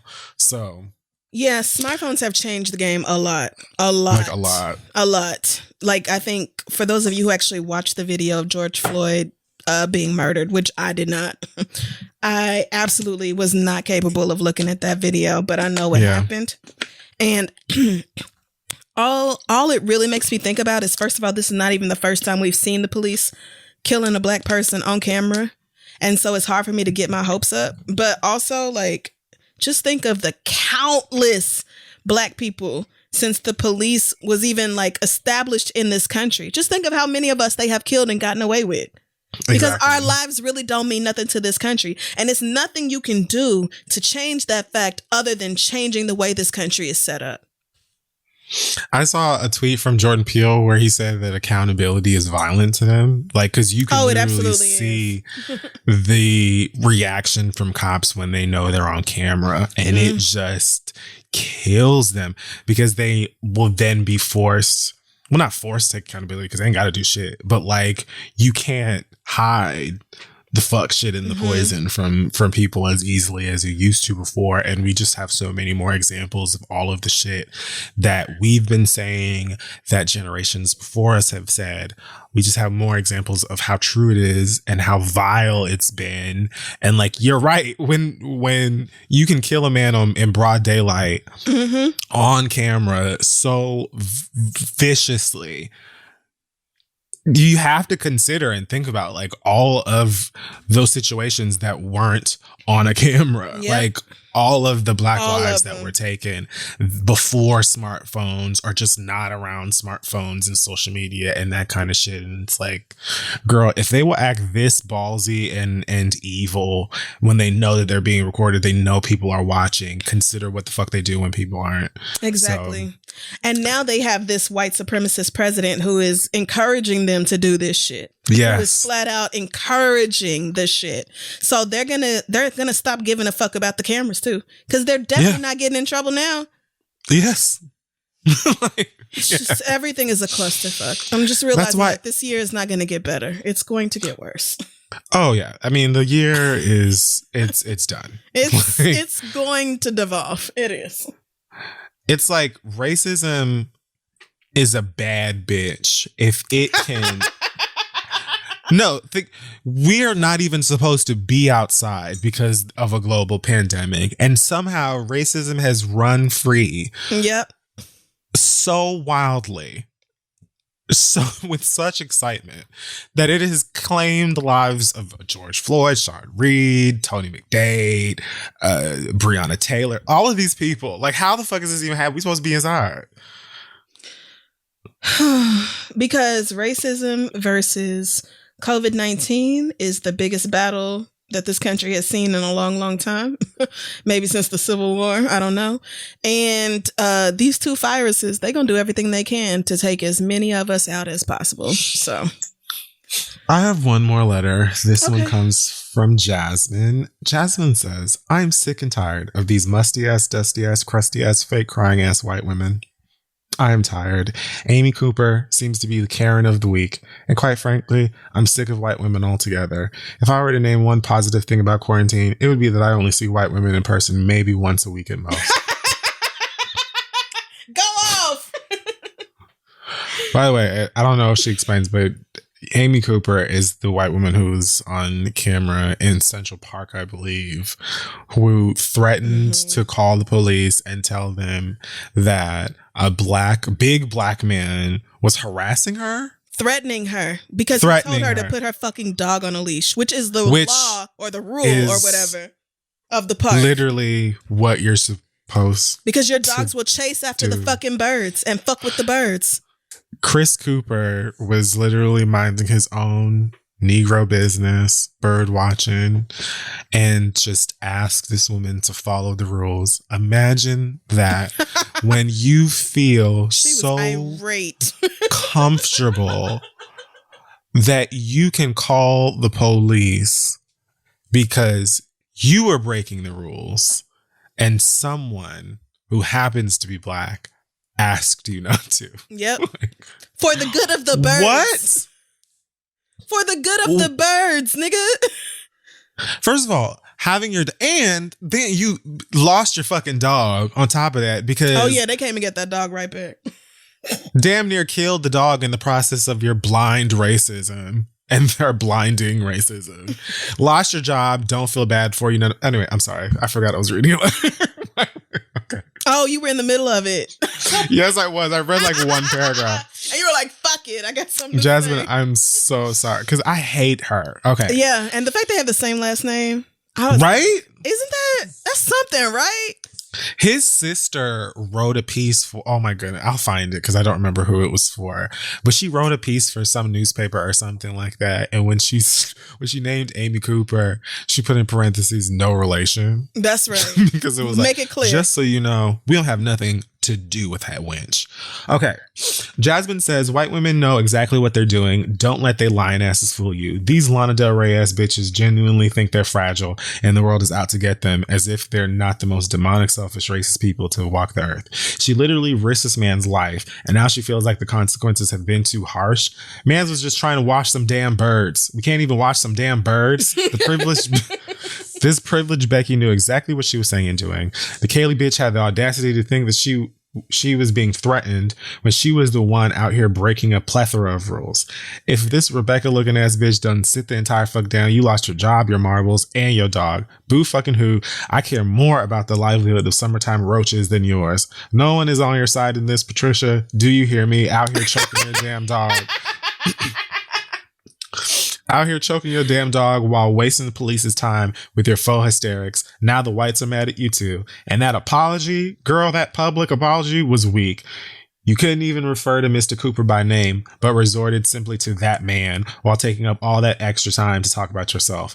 Selfish, trash, basura. Barbara has yet to learn her lesson, and I think we all would be wasting our time in thinking that she ever will. Girl, fuck you.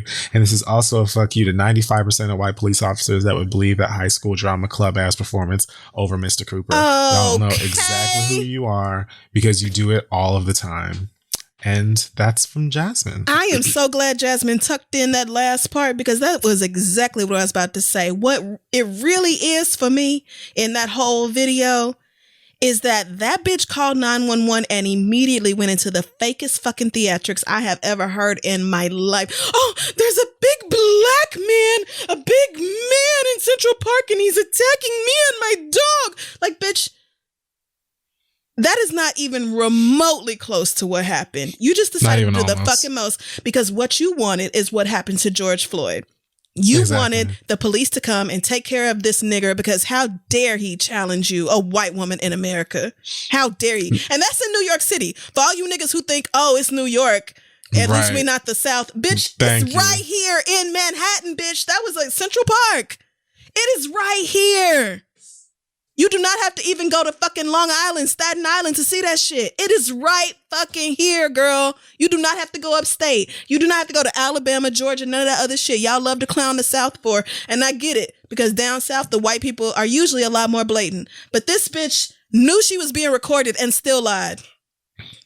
And the way that she said, I'm going to tell them that this big black man is out here threatening me or whatever. Yep. Like she knew.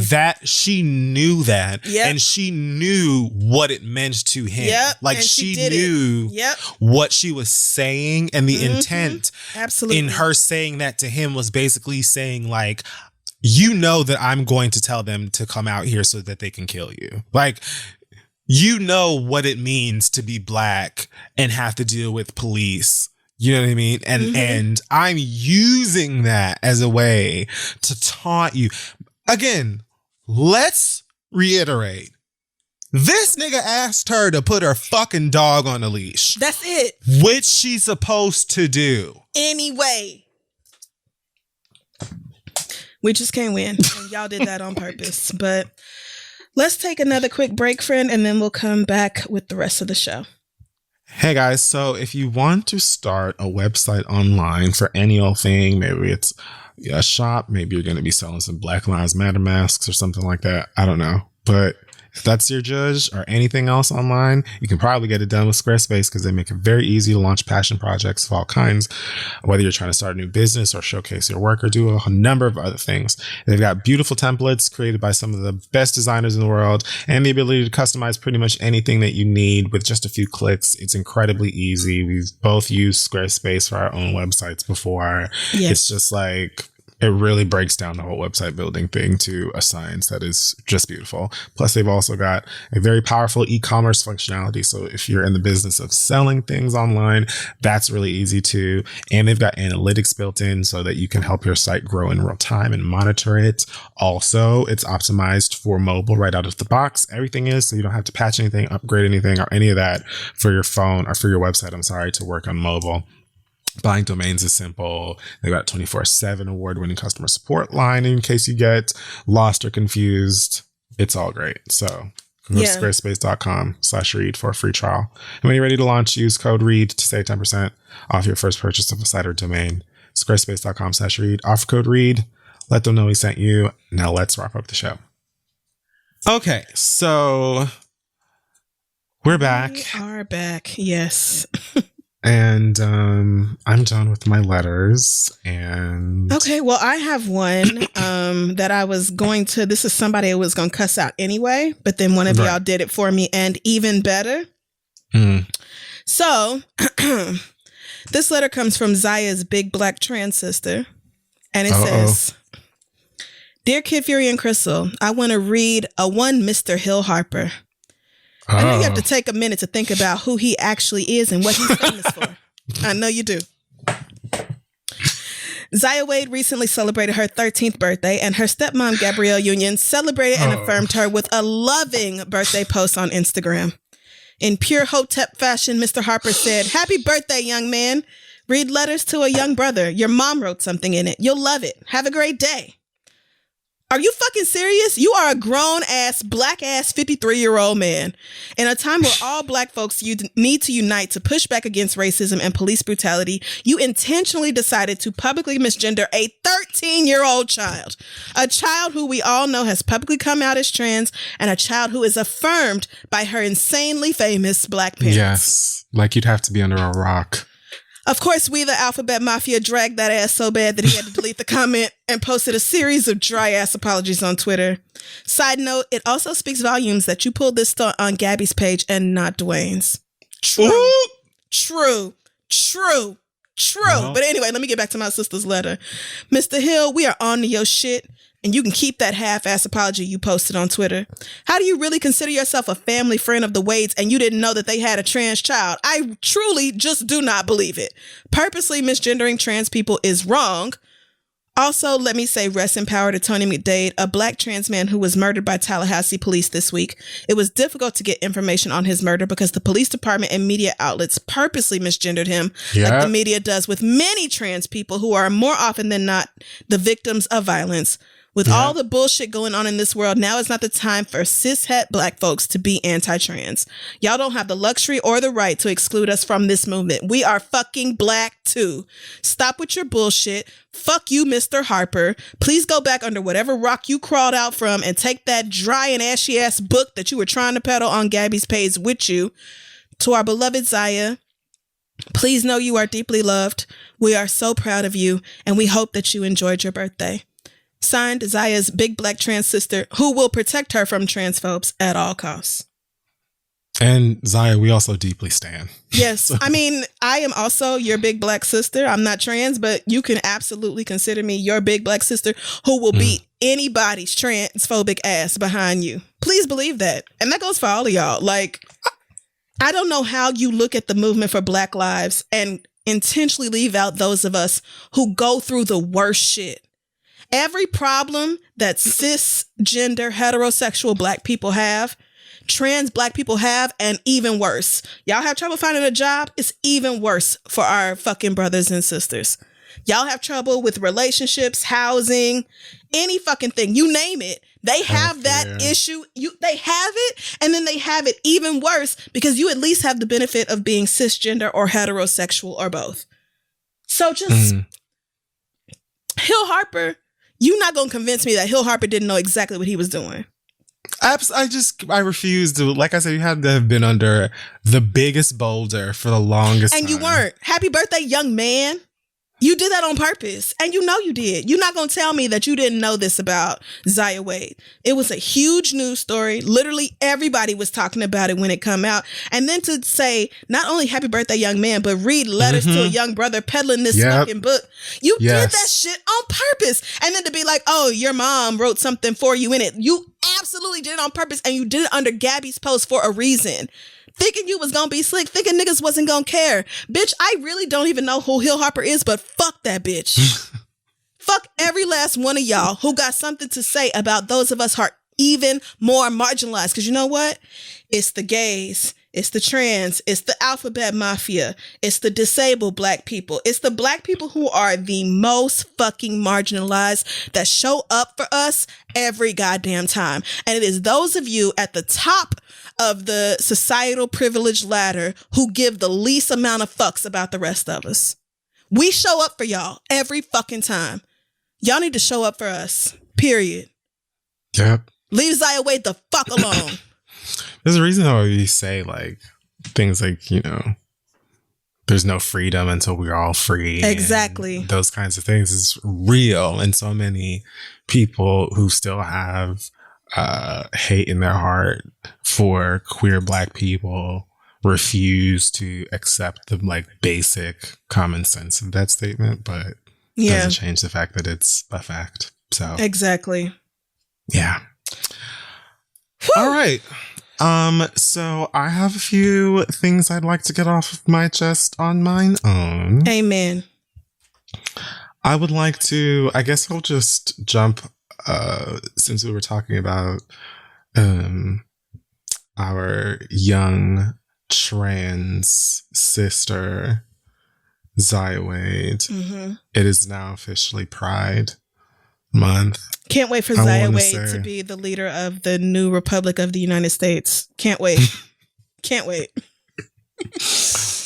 I want to say to all the white gays who are being incredibly silent. To about y'all in trouble. Like, listen, I'm not even gonna do too much because I'm already tired. All the white gays who are getting ready to assault us over the rainbow with all of your pride celebratory posts or whatever. If you are going to be big talk over Pride Month and be completely silent over what's going on in Black Lives Matter, I mean, not saying anything, fuck you. You're a major part of the problem. I've experienced enough around white people, but white gays especially, to already know what kind of time that y'all be on. And you really love to be on the low with some of your racism because, you know, some of y'all still want to find out if it's true what they say about black men. So I just wanted to remind y'all that the only reason you have a Pride Month is because of people of color, specifically. Yes, it's us. Black. We're the ones that kind of, you know, got onto the street. Oh yeah, we started that shit. Fucked these motherfuckers shit up, like, until they knew that we meant fucking business. And now you get to have a vodka soda and get, you know, your shit pushed in at whatever rave in June as a result of it and have your fun. Not shaming you for it, but I just think it's incredibly telling for so many white gays to already be on Instagram and Twitter and TikTok and whatever the fuck else celebrating Pride, even though you can't go no fucking where, and not saying anything at all about what's going on within the current Black Lives Matter movement and everything going on with these protests and stuff like that. I just think that it's telling, and you disgust me, but no surprise there. Speaking of TikTok, if it's very true that TikTok has been shadow banning, I saw that shit. George Floyd hashtags and stuff. Let me tell you something. I already spoke openly about TikTok and how I'm not going to do it. This just, you know, emphasizes that feeling for me. I think it's incredibly ridiculous and it sounds about white for TikTok or any social media application to be doing some shit like that. So now I know that I can just go ahead and write TikTok off altogether. I've been deleted that phone. Them niggas the feds. You can't tell me different. I've been deleted that off my phone.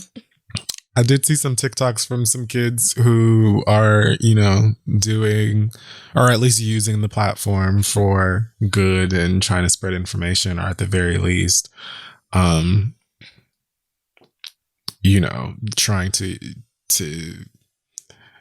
do something lighthearted that also clearly has like a message behind it. Like I saw this video of some white girl who was doing the whole "this house is on fire" thing, and then it was like playing the MAGA person that's like, but what about my house? Like, right.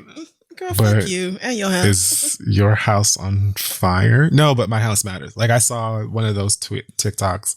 So, you know, there are people out here who get it, even in the Starbucks refresher world. But if it is true that TikTok did that shit, then I'm glad that I haven't been fucking using it, because that's some bullshit. I already said fuck you to them police in Atlanta. And if it's true that that curfew alert didn't go out until after the curfew, which I would believe because it sounds very American. It does. Then, I mean, you have to be... I also saw a clip of this black officer who was like just in front of the door of like, it seems to be like a lobby of a residential building. And he was arguing with a girl who was recording him and basically like talking to her like he was just some nigga on the street that wanted to fight. Because she was calling him a coon, and he was like, yep, come out here and say that to me. Step outside and say that, or whatever. Like, she said, I live here. I pay to live here. Like, I don't have to go anywhere. Exactly. But his whole tone, his approach, and he was, of course, smiling in this sort of like mocking way, but everything about it was not even like protect and serve. Mm-hmm. Like, nothing about it was like literally like so many cops that I believe were bullied or felt small or less than at some point in their life, probably when they were younger. Absolutely. And decided that they wanted to be cops so that they too could be protected under this oppressive system that lets police do whatever the fuck they want. Like, I saw another clip of some girl who was pushed so violently to the ground by a cop who was walking up to her. I mean, there have been so many. I've seen the clips of people who've, you know, lost eyes because of rubber bullets and all kinds of stuff like that. Like, it just kind of adds to the reasons why don't nobody want to hear shit about cops, period, but especially like the good cop rhetoric, because yeah, there are a whole lot of y'all stunting right now and trying to kneel at protests and do all that shit. Cute. Why aren't there more like acting organizations or like groups within police I don't know, precincts or whatever the fuck, that like consistently work against police brutality and crimes within that force? Like, why aren't there more quote unquote good cops that come out immediately after some George Floyd stuff happens, after a situation like a Breonna Taylor, and say, no, we're not going to stand for that? Like, y'all don't even get paid enough to like stand up for racism, for blatant murder. It doesn't make any fucking sense. Shameik Moore, why on earth? Thank you, friend. Thank you. Because I was finna. You were part of the best Spider-Man movie. Yep. The Black Spider-Man movie. The only one I ever saw, bitch. And you don't know nobody that could have been like, hey,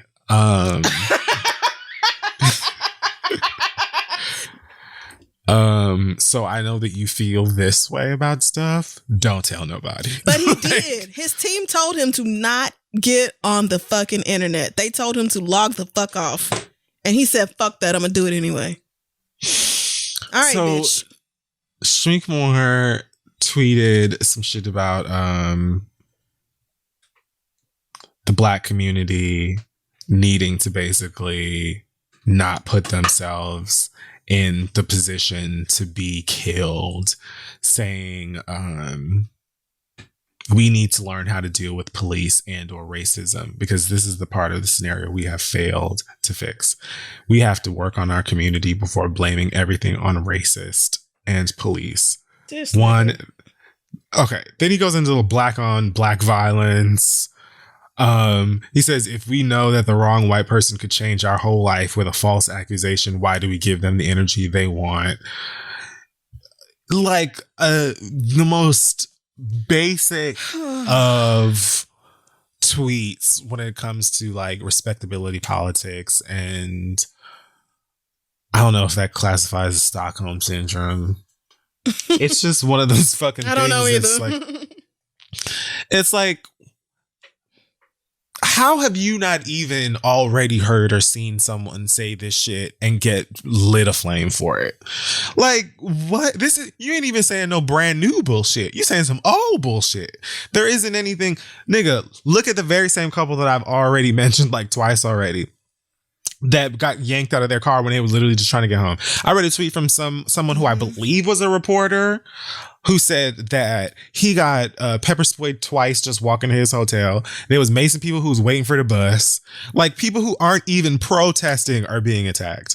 So what the fuck make you think that it has anything to do with us just putting ourselves in the position to be hurt or whatever the fuck? No, we're being killed because there's no respect. There's no care for us, for our bodies, regardless of how old we are, what size we are, our gender, our age.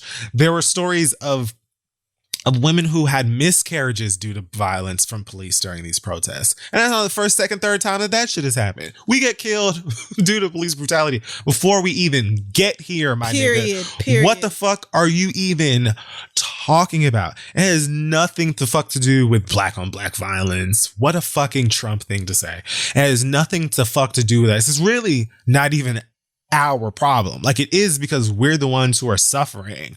But this is some shit that white people have to get the fuck together. This is a problem that white people have with black people, and have had with black people since we had the nerve to be like, hey, this slavery thing, not cool. So true. It's always going to be a problem that black people say that they want to live, that black people say Black Lives Matter and all of these things. We're not even saying anything that's like ridiculous or absurd or asking too much. Niggas are just saying, hey, can we be a lot? Can you stop killing our motherfucking asses for no goddamn reason?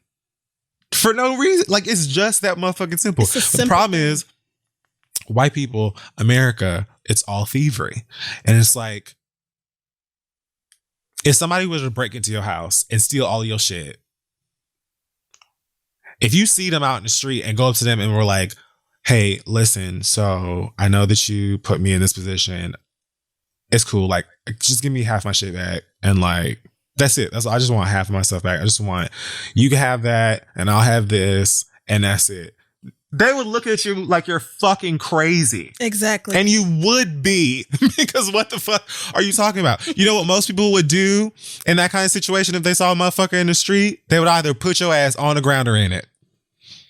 Say that shit. What are you talking about in terms of, there ain't no, we are doing what the fuck we can do. You know what I'm saying? We're still showing the fuck up. Black people are still fighting and are going to continue to do it. It's like, I don't even understand how the other side don't just be like, you know what? This is going to continue fucking happening over and over and over again. They're always going to march. They're always going to be in the streets. They're going to stand on top of our fucking cars. They're going to do whatever the fuck they got to do to get us to here. And it's not too much ignoring or, you know what I'm saying, turning a blind eye that's going to stop that shit from fucking happening. And the more that we're exposed to the shit that's really going on, the more that these numbers start to grow, and motherfuckers are really shook. They ain't waste no time attacking protesters. Exactly. They ain't waste no fucking time hurting people and causing permanent damage and killing and doing all this, protesters missing now and all kinds of motherfucking bullshit. All of it. This is way bigger than anything that a black person has done, could do, will do. And so being a person of color, especially with a platform as large as yours, well, some people may not even know who the fuck Shamik Moore is, but being a black person with a platform and speaking so irresponsibly, especially, again, some shit that has been spoken time and time again and has been shot down with sense each time. It just don't make no motherfucking sense to me.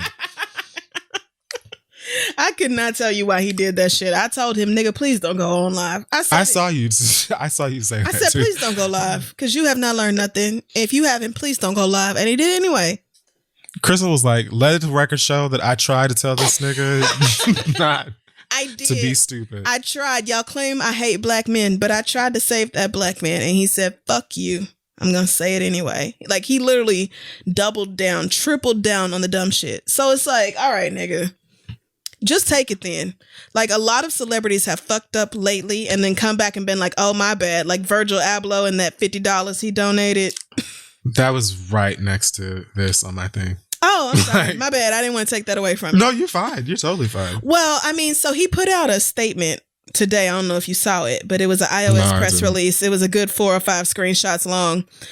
If y'all, I don't know if y'all can hear it, but New York City is going through a lot right now. So y'all might hear sirens and all kind of shit in the background. It is what it is. But Virgil put out an iOS press release talking about how he just wants to make sure everybody understands that he really gets what's going on. And just because he posted about his friends losing their business doesn't mean that he cares more about businesses than lives. And he's sorry that it looked that way. And yes, he matched a $50 donation, but he also donated another $20,000 or whatever. So, you know, please don't think this way about Virgil. And he understands that people matter more than things. And it's like, you know, on the surface, I can read this apology and say, fine. But also, I didn't see no receipts for you donating more money, like the $20,500 you said you donated. I didn't see the receipts for that. Maybe you posted them and I just didn't see it. But I didn't see that shit. And also, how is it that you even, when you read the fucking news, when you pay attention to what's going on in the world, how do you even make a post about your friends and their business in the first place? Who gives a fuck? I don't care about nobody's storefront. And that includes black-owned businesses. I would rather black-owned businesses be left alone, especially the small ones. I really would. But when it comes down to our lives versus y'all's capitalist ventures, I don't give a fuck. Literally everything can go. You can replace the bricks, the glass, the countertops, the merch. Every fucking thing in your store can be replaced, except the people who come in that bitch. So I literally don't care about your stuff over lives. And this is going to turn into a battle between people who care more about money and things versus people who care more about people and being able to live peacefully. That's exactly what this is going to come down to. And I don't know how Virgil thought that that was ever a good idea. How did you even think that that was smart? How? Like,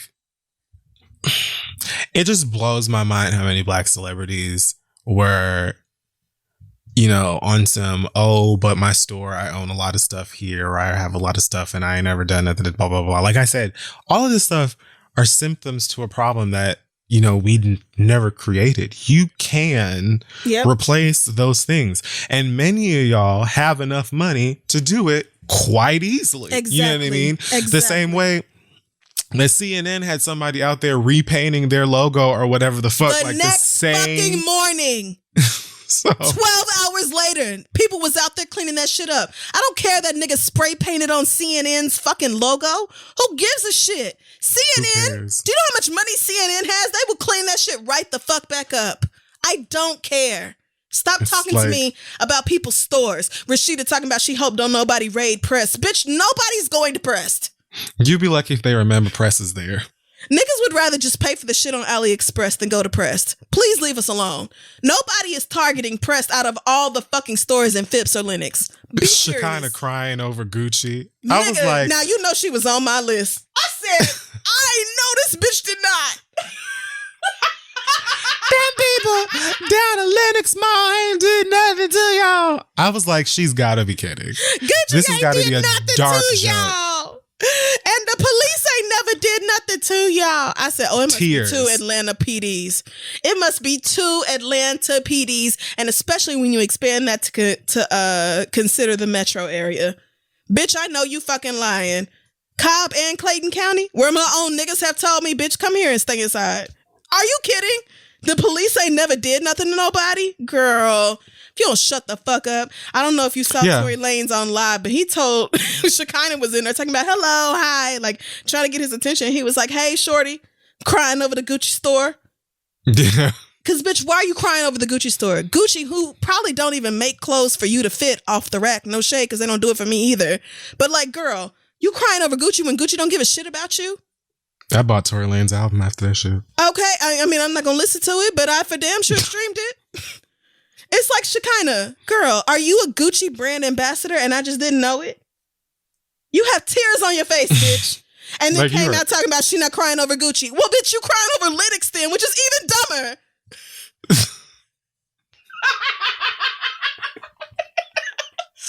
I definitely did laugh at her, but I was also like so blown away by this shit. It's like priorities, man. It's so fucked up. And I think a lot of the richer folk in Atlanta or like celebrities in Atlanta, people who are doing okay or whatever, are under some sort of an impression that because of the amount of Black success within Atlanta that it doesn't have a race problem. Or something like that. Like I saw Nene post some shit that was basically along the same thing. Like, oh, Atlanta has this and that, and it's very Black. No, you've been rich too long. It's like, what? Yeah, that has to be like. There really just are some richer Black folk that are kind of detached from everyday Blackness, I guess, because the privilege of their money removes them from a lot of the shit that folks just, around the way in the hood got to deal with on a daily motherfucking basis. And then you forget that, like, you still a nigga just like the rest of us. Exactly. To them. Period. So, and don't ever forget it. Although some of y'all clearly have. Candy too. T.I., Killer Mike, all the niggas that Keisha Lance Bottoms, who is also in the same group with the rest of them, all of y'all are lining up to protect corporate capitalist interests. And I don't give a fuck about none of that. I care about people, period. Period. I do not give a fuck about none of the rest of it. You talking about people need to be able to work. People don't have to work. They don't have to. It's not our responsibility. It's not our fucking purpose to be on this planet. And furthermore, during a goddamn pandemic, you would think the richest country on the planet would be able to take care of their people. But they don't. You could. You just won't. Man, fuck all of y'all. Fuck all of y'all. Woo, shit. I also wanted to call to the front one. What is this man's name? Peter Tatchell? I don't know him. He is a white man who responded to an article from The Guardian. I don't know if he writes for them or what. His bio says for human rights, democracy, global justice, and LGBTI freedom. His response was to a video that John Boyega of Star Wars and Attack the Block and stuff had posted after, I think he tweeted, "I fucking hate racist" or something like that. Oh yeah, I saw that. That was incredible. Yeah. They were so mad. Oh, livid. And John Boyega's he's a part of the Star Wars universe now, so many white nerds. And, I don't even think I need to say more about that. Plus Disney.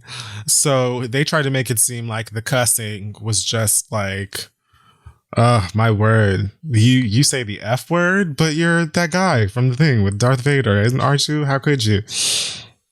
Anyway, he hopped on Instagram Live, I believe, and gave them one of the blackest British cussings. I think I can I remember in recent memory. Like it was effortless. It was. But part of it, he basically told anybody who has a problem with him saying "fuck you" to racists can go suck a dick. Peter tweeted, John Boyega made justified anti-racism posts after police killing of unarmed black man George Floyd. I share his anger, but his "go suck a dick" remark to critics is a jibe often used by homophobes. It mars his valid critique of police racism. Peter, sit down. Sit down. Sit down.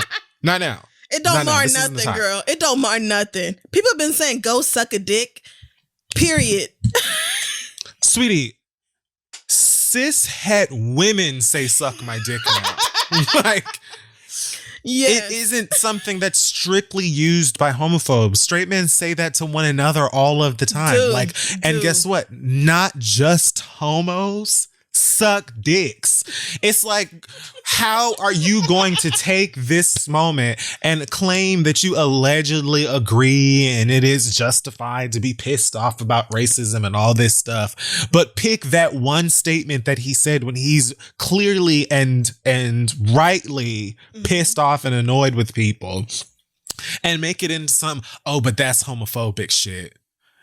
Girl, if you don't go and sit your motherfucking ass down somewhere with that bullshit. And the thing that really annoys me about it is that, like, white gays, especially white gay men, have the loudest voices in the community because they also have the privilege of whiteness. And unfortunate souls, like, always lump us all together when they talk about gay people, when they talk about queer people and how much they can't stand us. I be feeling like that's a part of the reason why niggas tell us that our race comes before our sexuality. Yep. And honey, I've never agreed with that motherfucking statement. Never. But today was the day when I was like, sit down, hun. Sit down. This isn't that. You got me sit the fuck down. Right.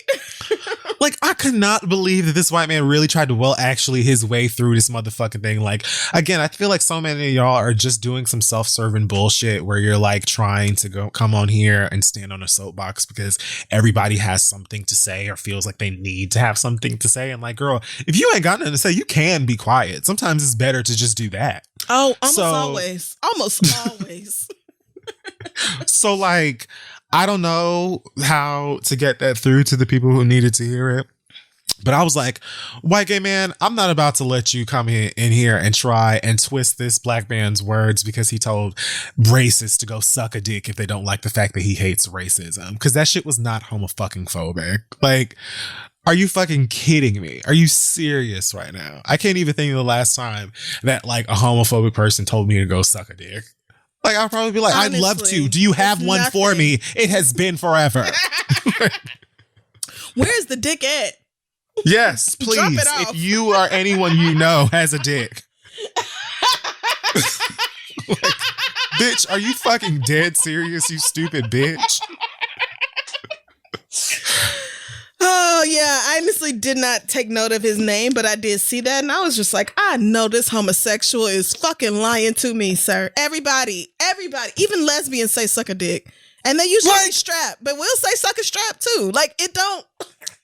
Please shut up. Please shut up. Like, what? Like, it was like, if you reached to infinity and beyond, I mean, you would have to have a SpaceX reach. Come on. And maybe you could come away with like a meaningful conversation if you have it with somebody that has sense. But you're not about to like attach this bullshit to like the passionate statements coming from this black man who's speaking from his fucking heart and really sounds like, honestly, you could get slapped at this point if you playing games because he is on the level of fed up that everybody should be at right now. So suck a dick applies. Calm the fuck down. That shit aggravated me. And I think that's really all that I had lined up. Ooh. We dragged Amy Cooper. We dragged Shamik Moore. We dragged Hill Harper. We dragged Shekinah. I think I'm good. Okay. I don't know. I just have a few more things on my list, but no. Go ahead. Great. No. Go ahead. Well, you might have it. I was going to. Well, that's fine because you know I will chime in. So I was just going to go right back for the cheese doodle that is in office. Let's get it. I'll let you. No, go ahead. Continue from where you're at. We can just. Okay. Well, I have a few things to address before we get out of here. It's crazy to me that I thought this was going to be a short episode. It's probably the longest we've done since quarantine started. Too. thought we were here an hour. Yeah, but this has been the week from hell. Truly from hell. It has been very bad. So I will just start at the top of my short list. I did like Aria and decided to name the niggas who had pissed me off the most. And I've got to start right here in New York City with Mayor de Blasio. Sir, I don't know what the fuck you think you're doing other than handling the situation 100% wrong. Now, de Blasio has stayed trying to toe the line between police and people. He has stayed trying to do it. Like, he doesn't want to piss the police union off too bad, but he also can't piss the rest of us off too bad. So the protests here in New York City have been going on for a few days. Shit is clearly not getting any better. And you probably have seen this clip circulating around social media. There is a video of police vans driving into protesters. Like, the protesters are surrounding the van and they push a barricade up, and they're flinging like water bottles and shit at it. And then they just all of a sudden start accelerating and niggas just start flying. So de Blasio was like, this is just a very tense scene. And I'm just saying that the situation was created by the protesters. And this tactic is very, very dangerous. And we've seen direct attacks on officers and all this other shit. And I just have to remind you that I don't give a fuck about your fucking police officers, your organization that was mainly created to make sure the niggas didn't get out of line. I don't give a fuck about that. I don't. Not one. And if you sign up for a job in public safety, knowing that you're putting your life on the line every day, I don't care that your life is on the line every day, because that's your fucking job. Doctors and nurses and fucking healthcare techs and all the people who work in hospitals and fucking doctor clinics and shit like that, every last one of them are putting their lives on the line every day dealing with this fucking virus. And so I don't care that you are doing it too, if you would even call it that, because I'm not sure that an officer in New York City has even been killed by one of the protesters since this shit started. I know one of them had his fucking eye fucked up because somebody threw a brick at him. And my thoughts and prayers are with the brick for having to come in contact with that white man. But other than that, I don't think anybody, I really think these officers are just fucking fine. And if you expect me to care more about the police than I do about the people, then you absolutely got the wrong bitch. And as far as that is concerned, de Blasio and Cuomo, both of y'all fucked up for this curfew shit. So right now it's 11:15 p.m. That means curfew in New York City started 15 minutes ago. Technically, if I leave my apartment right now, I could be arrested or beaten or whatever else for violating curfew. And I just find it so fucking interesting that we, New York City, have been in quarantine for 3 months. I don't even know how long it's been. Time means nothing. But it's been a very fucking long time that we have been in quarantine behind this fucking virus. And not once, yes, you closed non-essential businesses, but not once did you tell us that we could not go outside. Even though y'all said you have to wear a mask to go outside, there is nobody enforcing that shit, nor is there anybody making sure that people even have masks. Wow.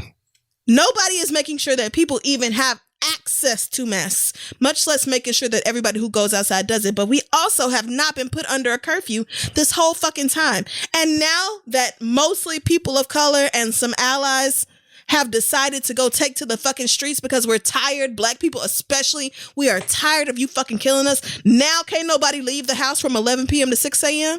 Are you kidding? Are you out of your fucking mind? And it's even worse in LA. They sprung that shit in LA at 12:15, told them niggas, oh yeah, Santa Monica and Beverly Hills curfew is at 1 p.m. Bitch, what? 1 p.m.? And then continuously spread confusing information, fake information. They're doing what they can to catch us up. And I see the shit. The jig is fucking up. You girls are not confusing me about this. I'm not second guessing what's going on here. I see exactly what the fuck y'all doing. Y'all not fucking low. Now, I also got some shit to say about white people, unsurprisingly, even though those niggas are white. I'm talking to you regular whites right now. The white people who decided to leave their homes to go protect their local targets. I have to say I can't understand it. I have to say that I just can't understand it. Girl, Target? Are you kidding? Target, the big box department store? Are you kidding me right now? Is it because their logo is red and white and so is the logo of your fucking fascist president? Is that what it is? Not Target.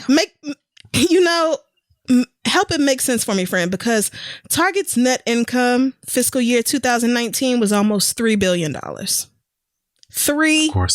billion. $3 billion net revenue. You mean to tell me y'all are going to volunteer your free white time to go down there and make sure don't nobody fucking loot the Target?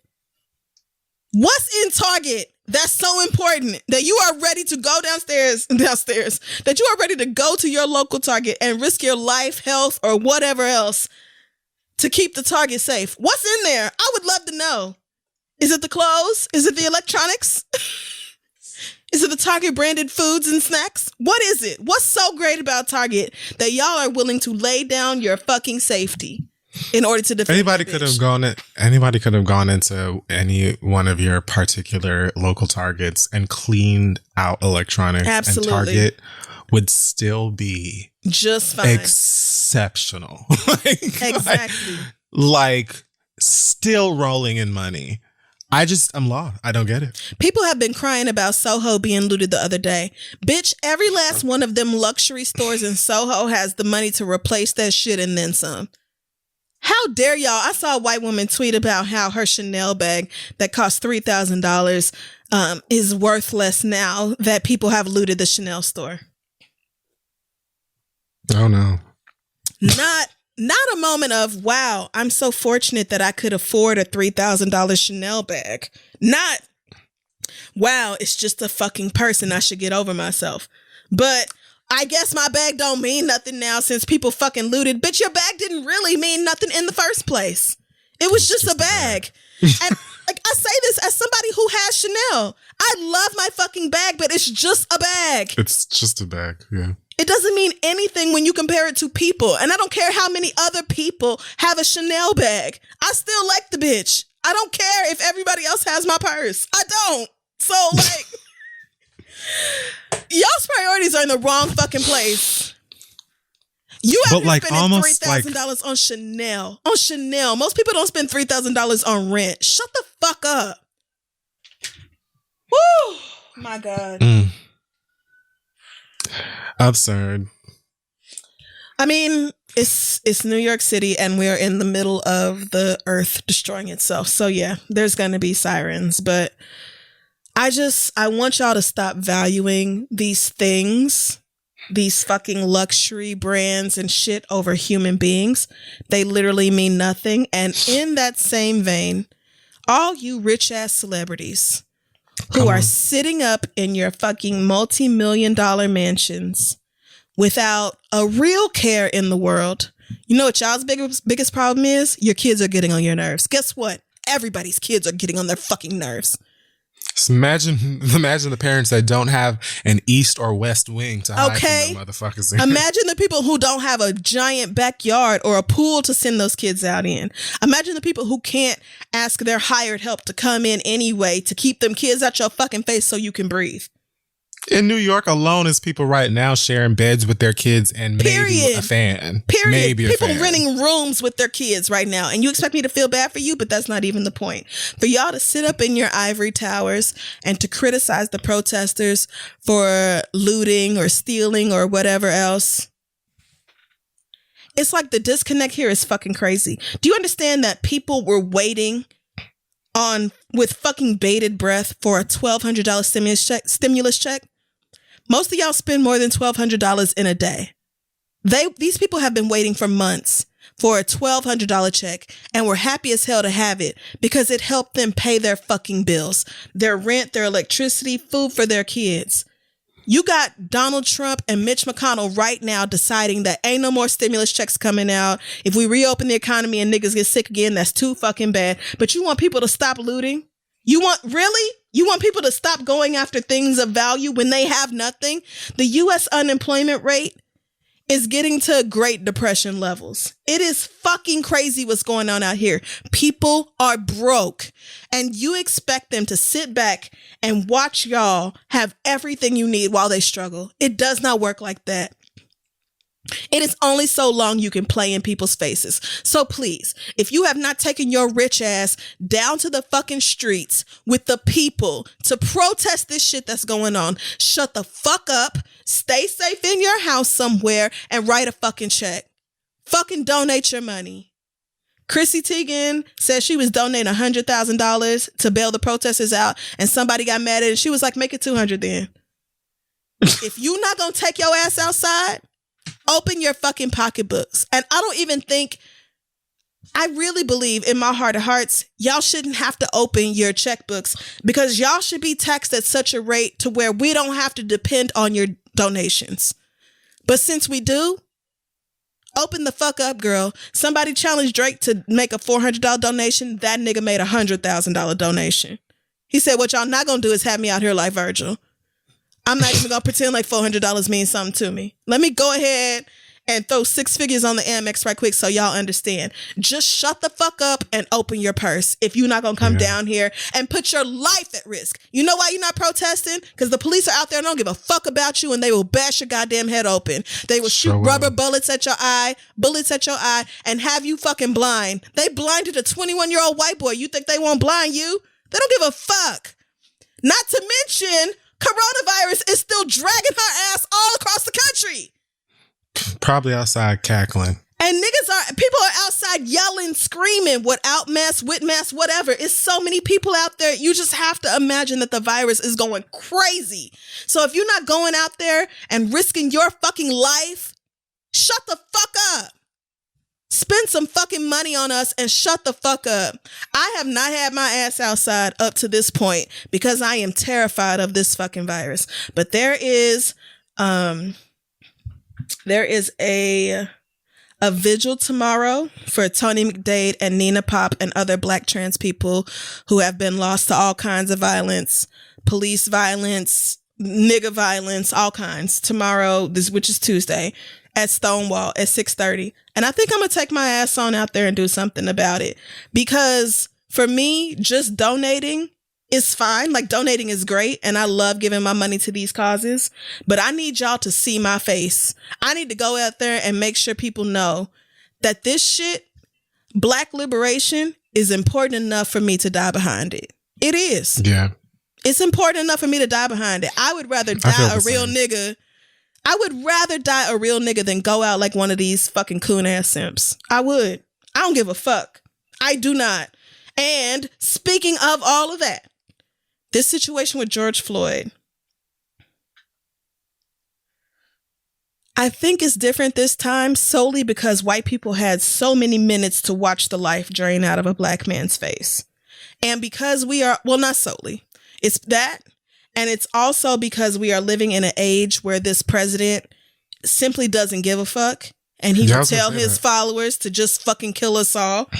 And we are also dealing with this virus, which has caused incredible economic strain. So many layers of tired. People don't have shit else to lose. They don't have shit else to lose but their lives. And what is the point of your life when nobody cares enough to make sure that you can live it? So, to the city coroner who lied about George Floyd and his autopsy, saying that he had underlying health issues and those caused his death, as opposed to the blatant asphyxia that everybody saw on camera. Bitch, fuck you. His family thankfully had an independent autopsy done, which told the truth, as we all know, because it doesn't take a fucking genius to know that if you fucking if you kneel on a person's neck for several minutes, they will lose the blood and oxygen to their brains. It don't take a lot to realize that.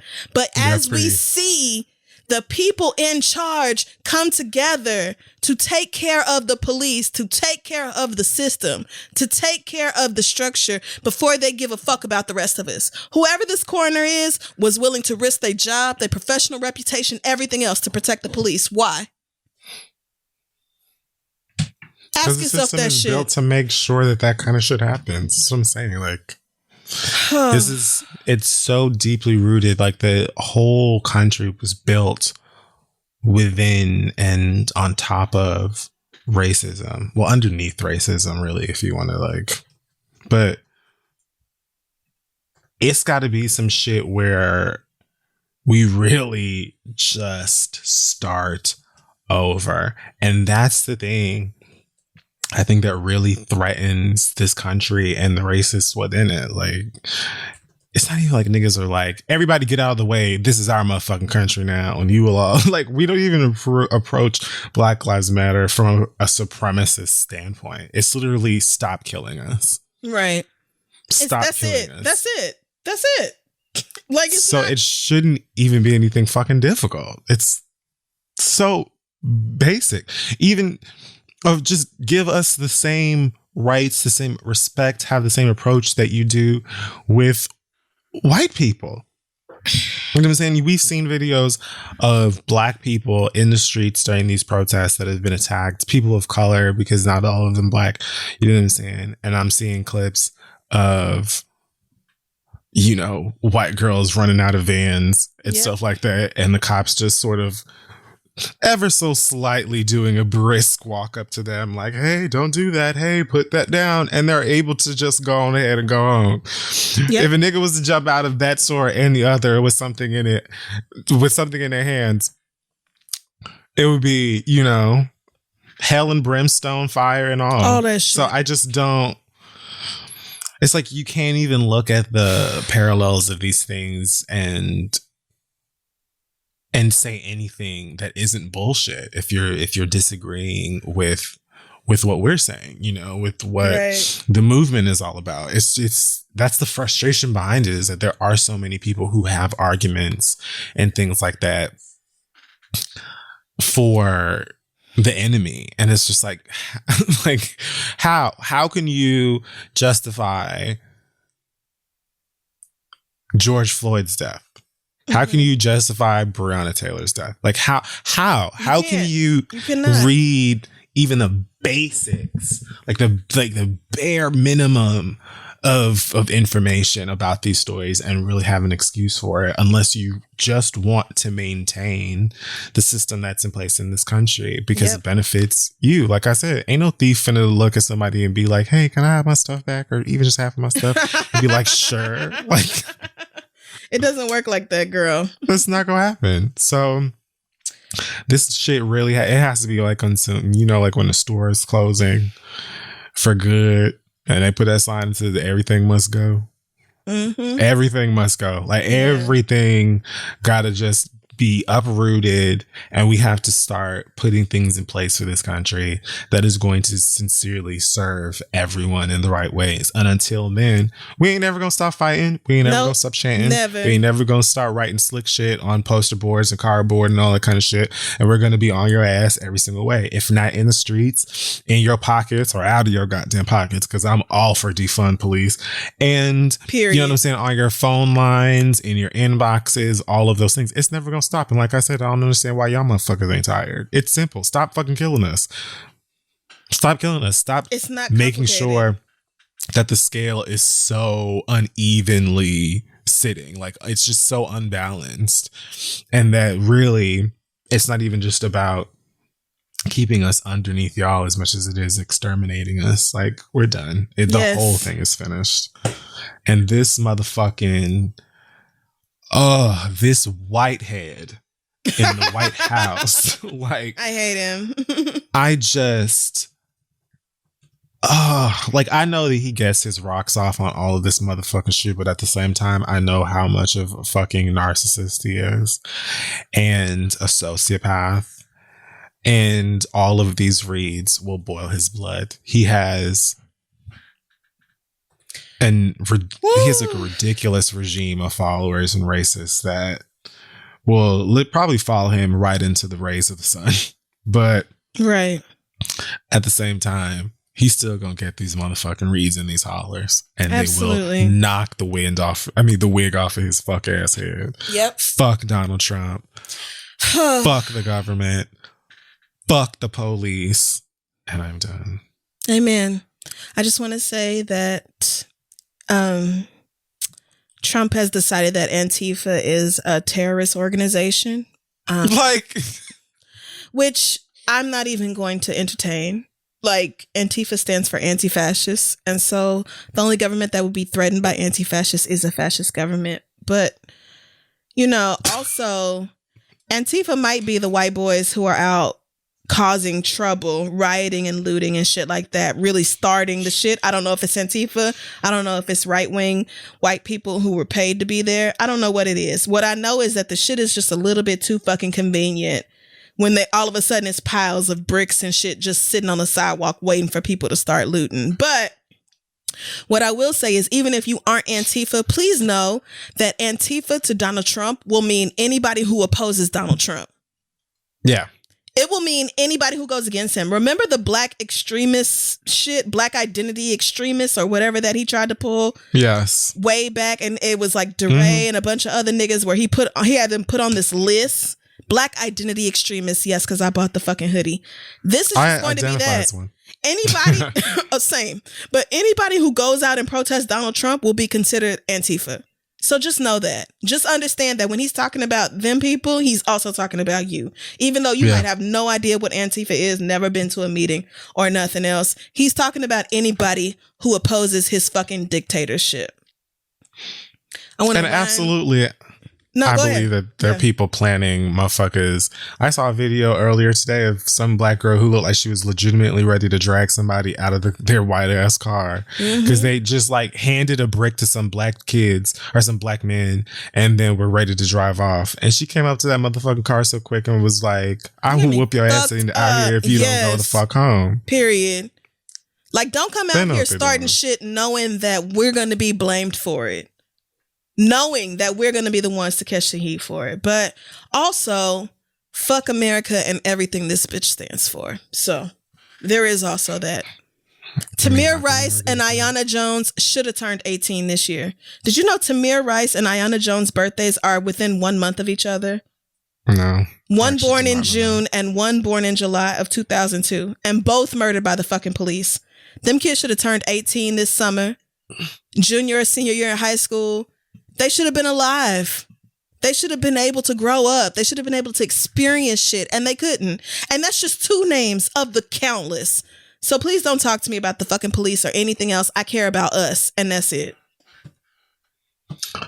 Well, I think that probably wraps up our show. Yeah, that should probably be enough. Check us out at thisistheread.com, our website.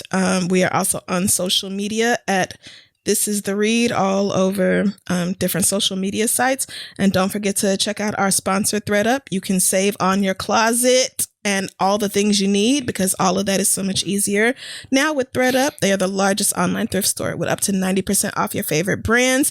You can get an exclusive offer of 30% off your first order when you go to thredup.com/read. That's THREDUP.com/READ for 30% off your first order today. Terms do apply, but go check them out. And yeah, this was long. I don't even know if we're going to be able to upload it. Dwayne might be like, what the fuck did you niggas do? I mean, the way gonna be like, really, nigga? I definitely didn't expect it to be this long. But no, me either. Fine. It had to be said. So, anything else, friend, before we get out of here? No, just everyone be safe. Do your best. Breathe. Make sure to still sort of like make sure that your mental health is in the right place and that you get the rest that you need and stuff like that, so that we are still in fighting shape when we need to, and we can do the things that we need to be doing. Yes. And other than that, I love being black. I'm always going to love being black. Always. You can't tell me shit about niggas.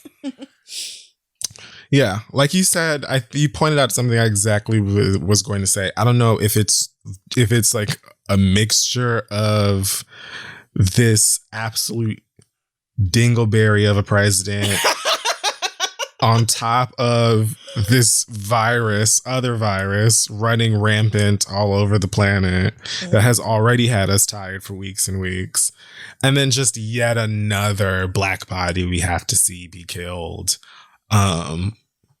that really couldn't even just be the what. I mean, like, well, of course, wasn't even the only name. Like, there are already new names coming out and more people that are being killed in protests or going missing. All this other shit is just so exhausting. But more and more people are being, are showing that they're fed up. And I feel good about it. Like I said, I know that Donald Trump in whiteness overall is going to fight extra hard to keep shit fucked for as long as possible. But I feel like this is different somehow. And that makes me feel kind of good. So, I think so too. It's hard for me to get my hopes up, but I certainly do hope that now we finally see the change that my grandmama and them was talking about and that she sadly never got to see.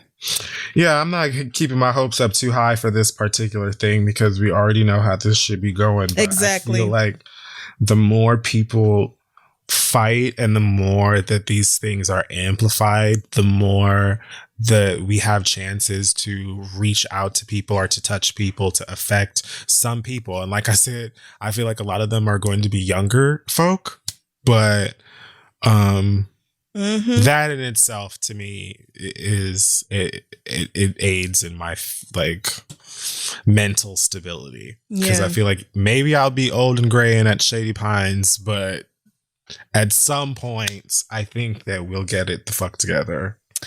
I truly hope so, friend. But in the meantime, Black people, take care of yourselves. Do some deep breathing, meditate, journal, cry, scream, do whatever you need to do to deal with this and to stay alive. And we'll see y'all next week if the Lord say the same. Yes, amen.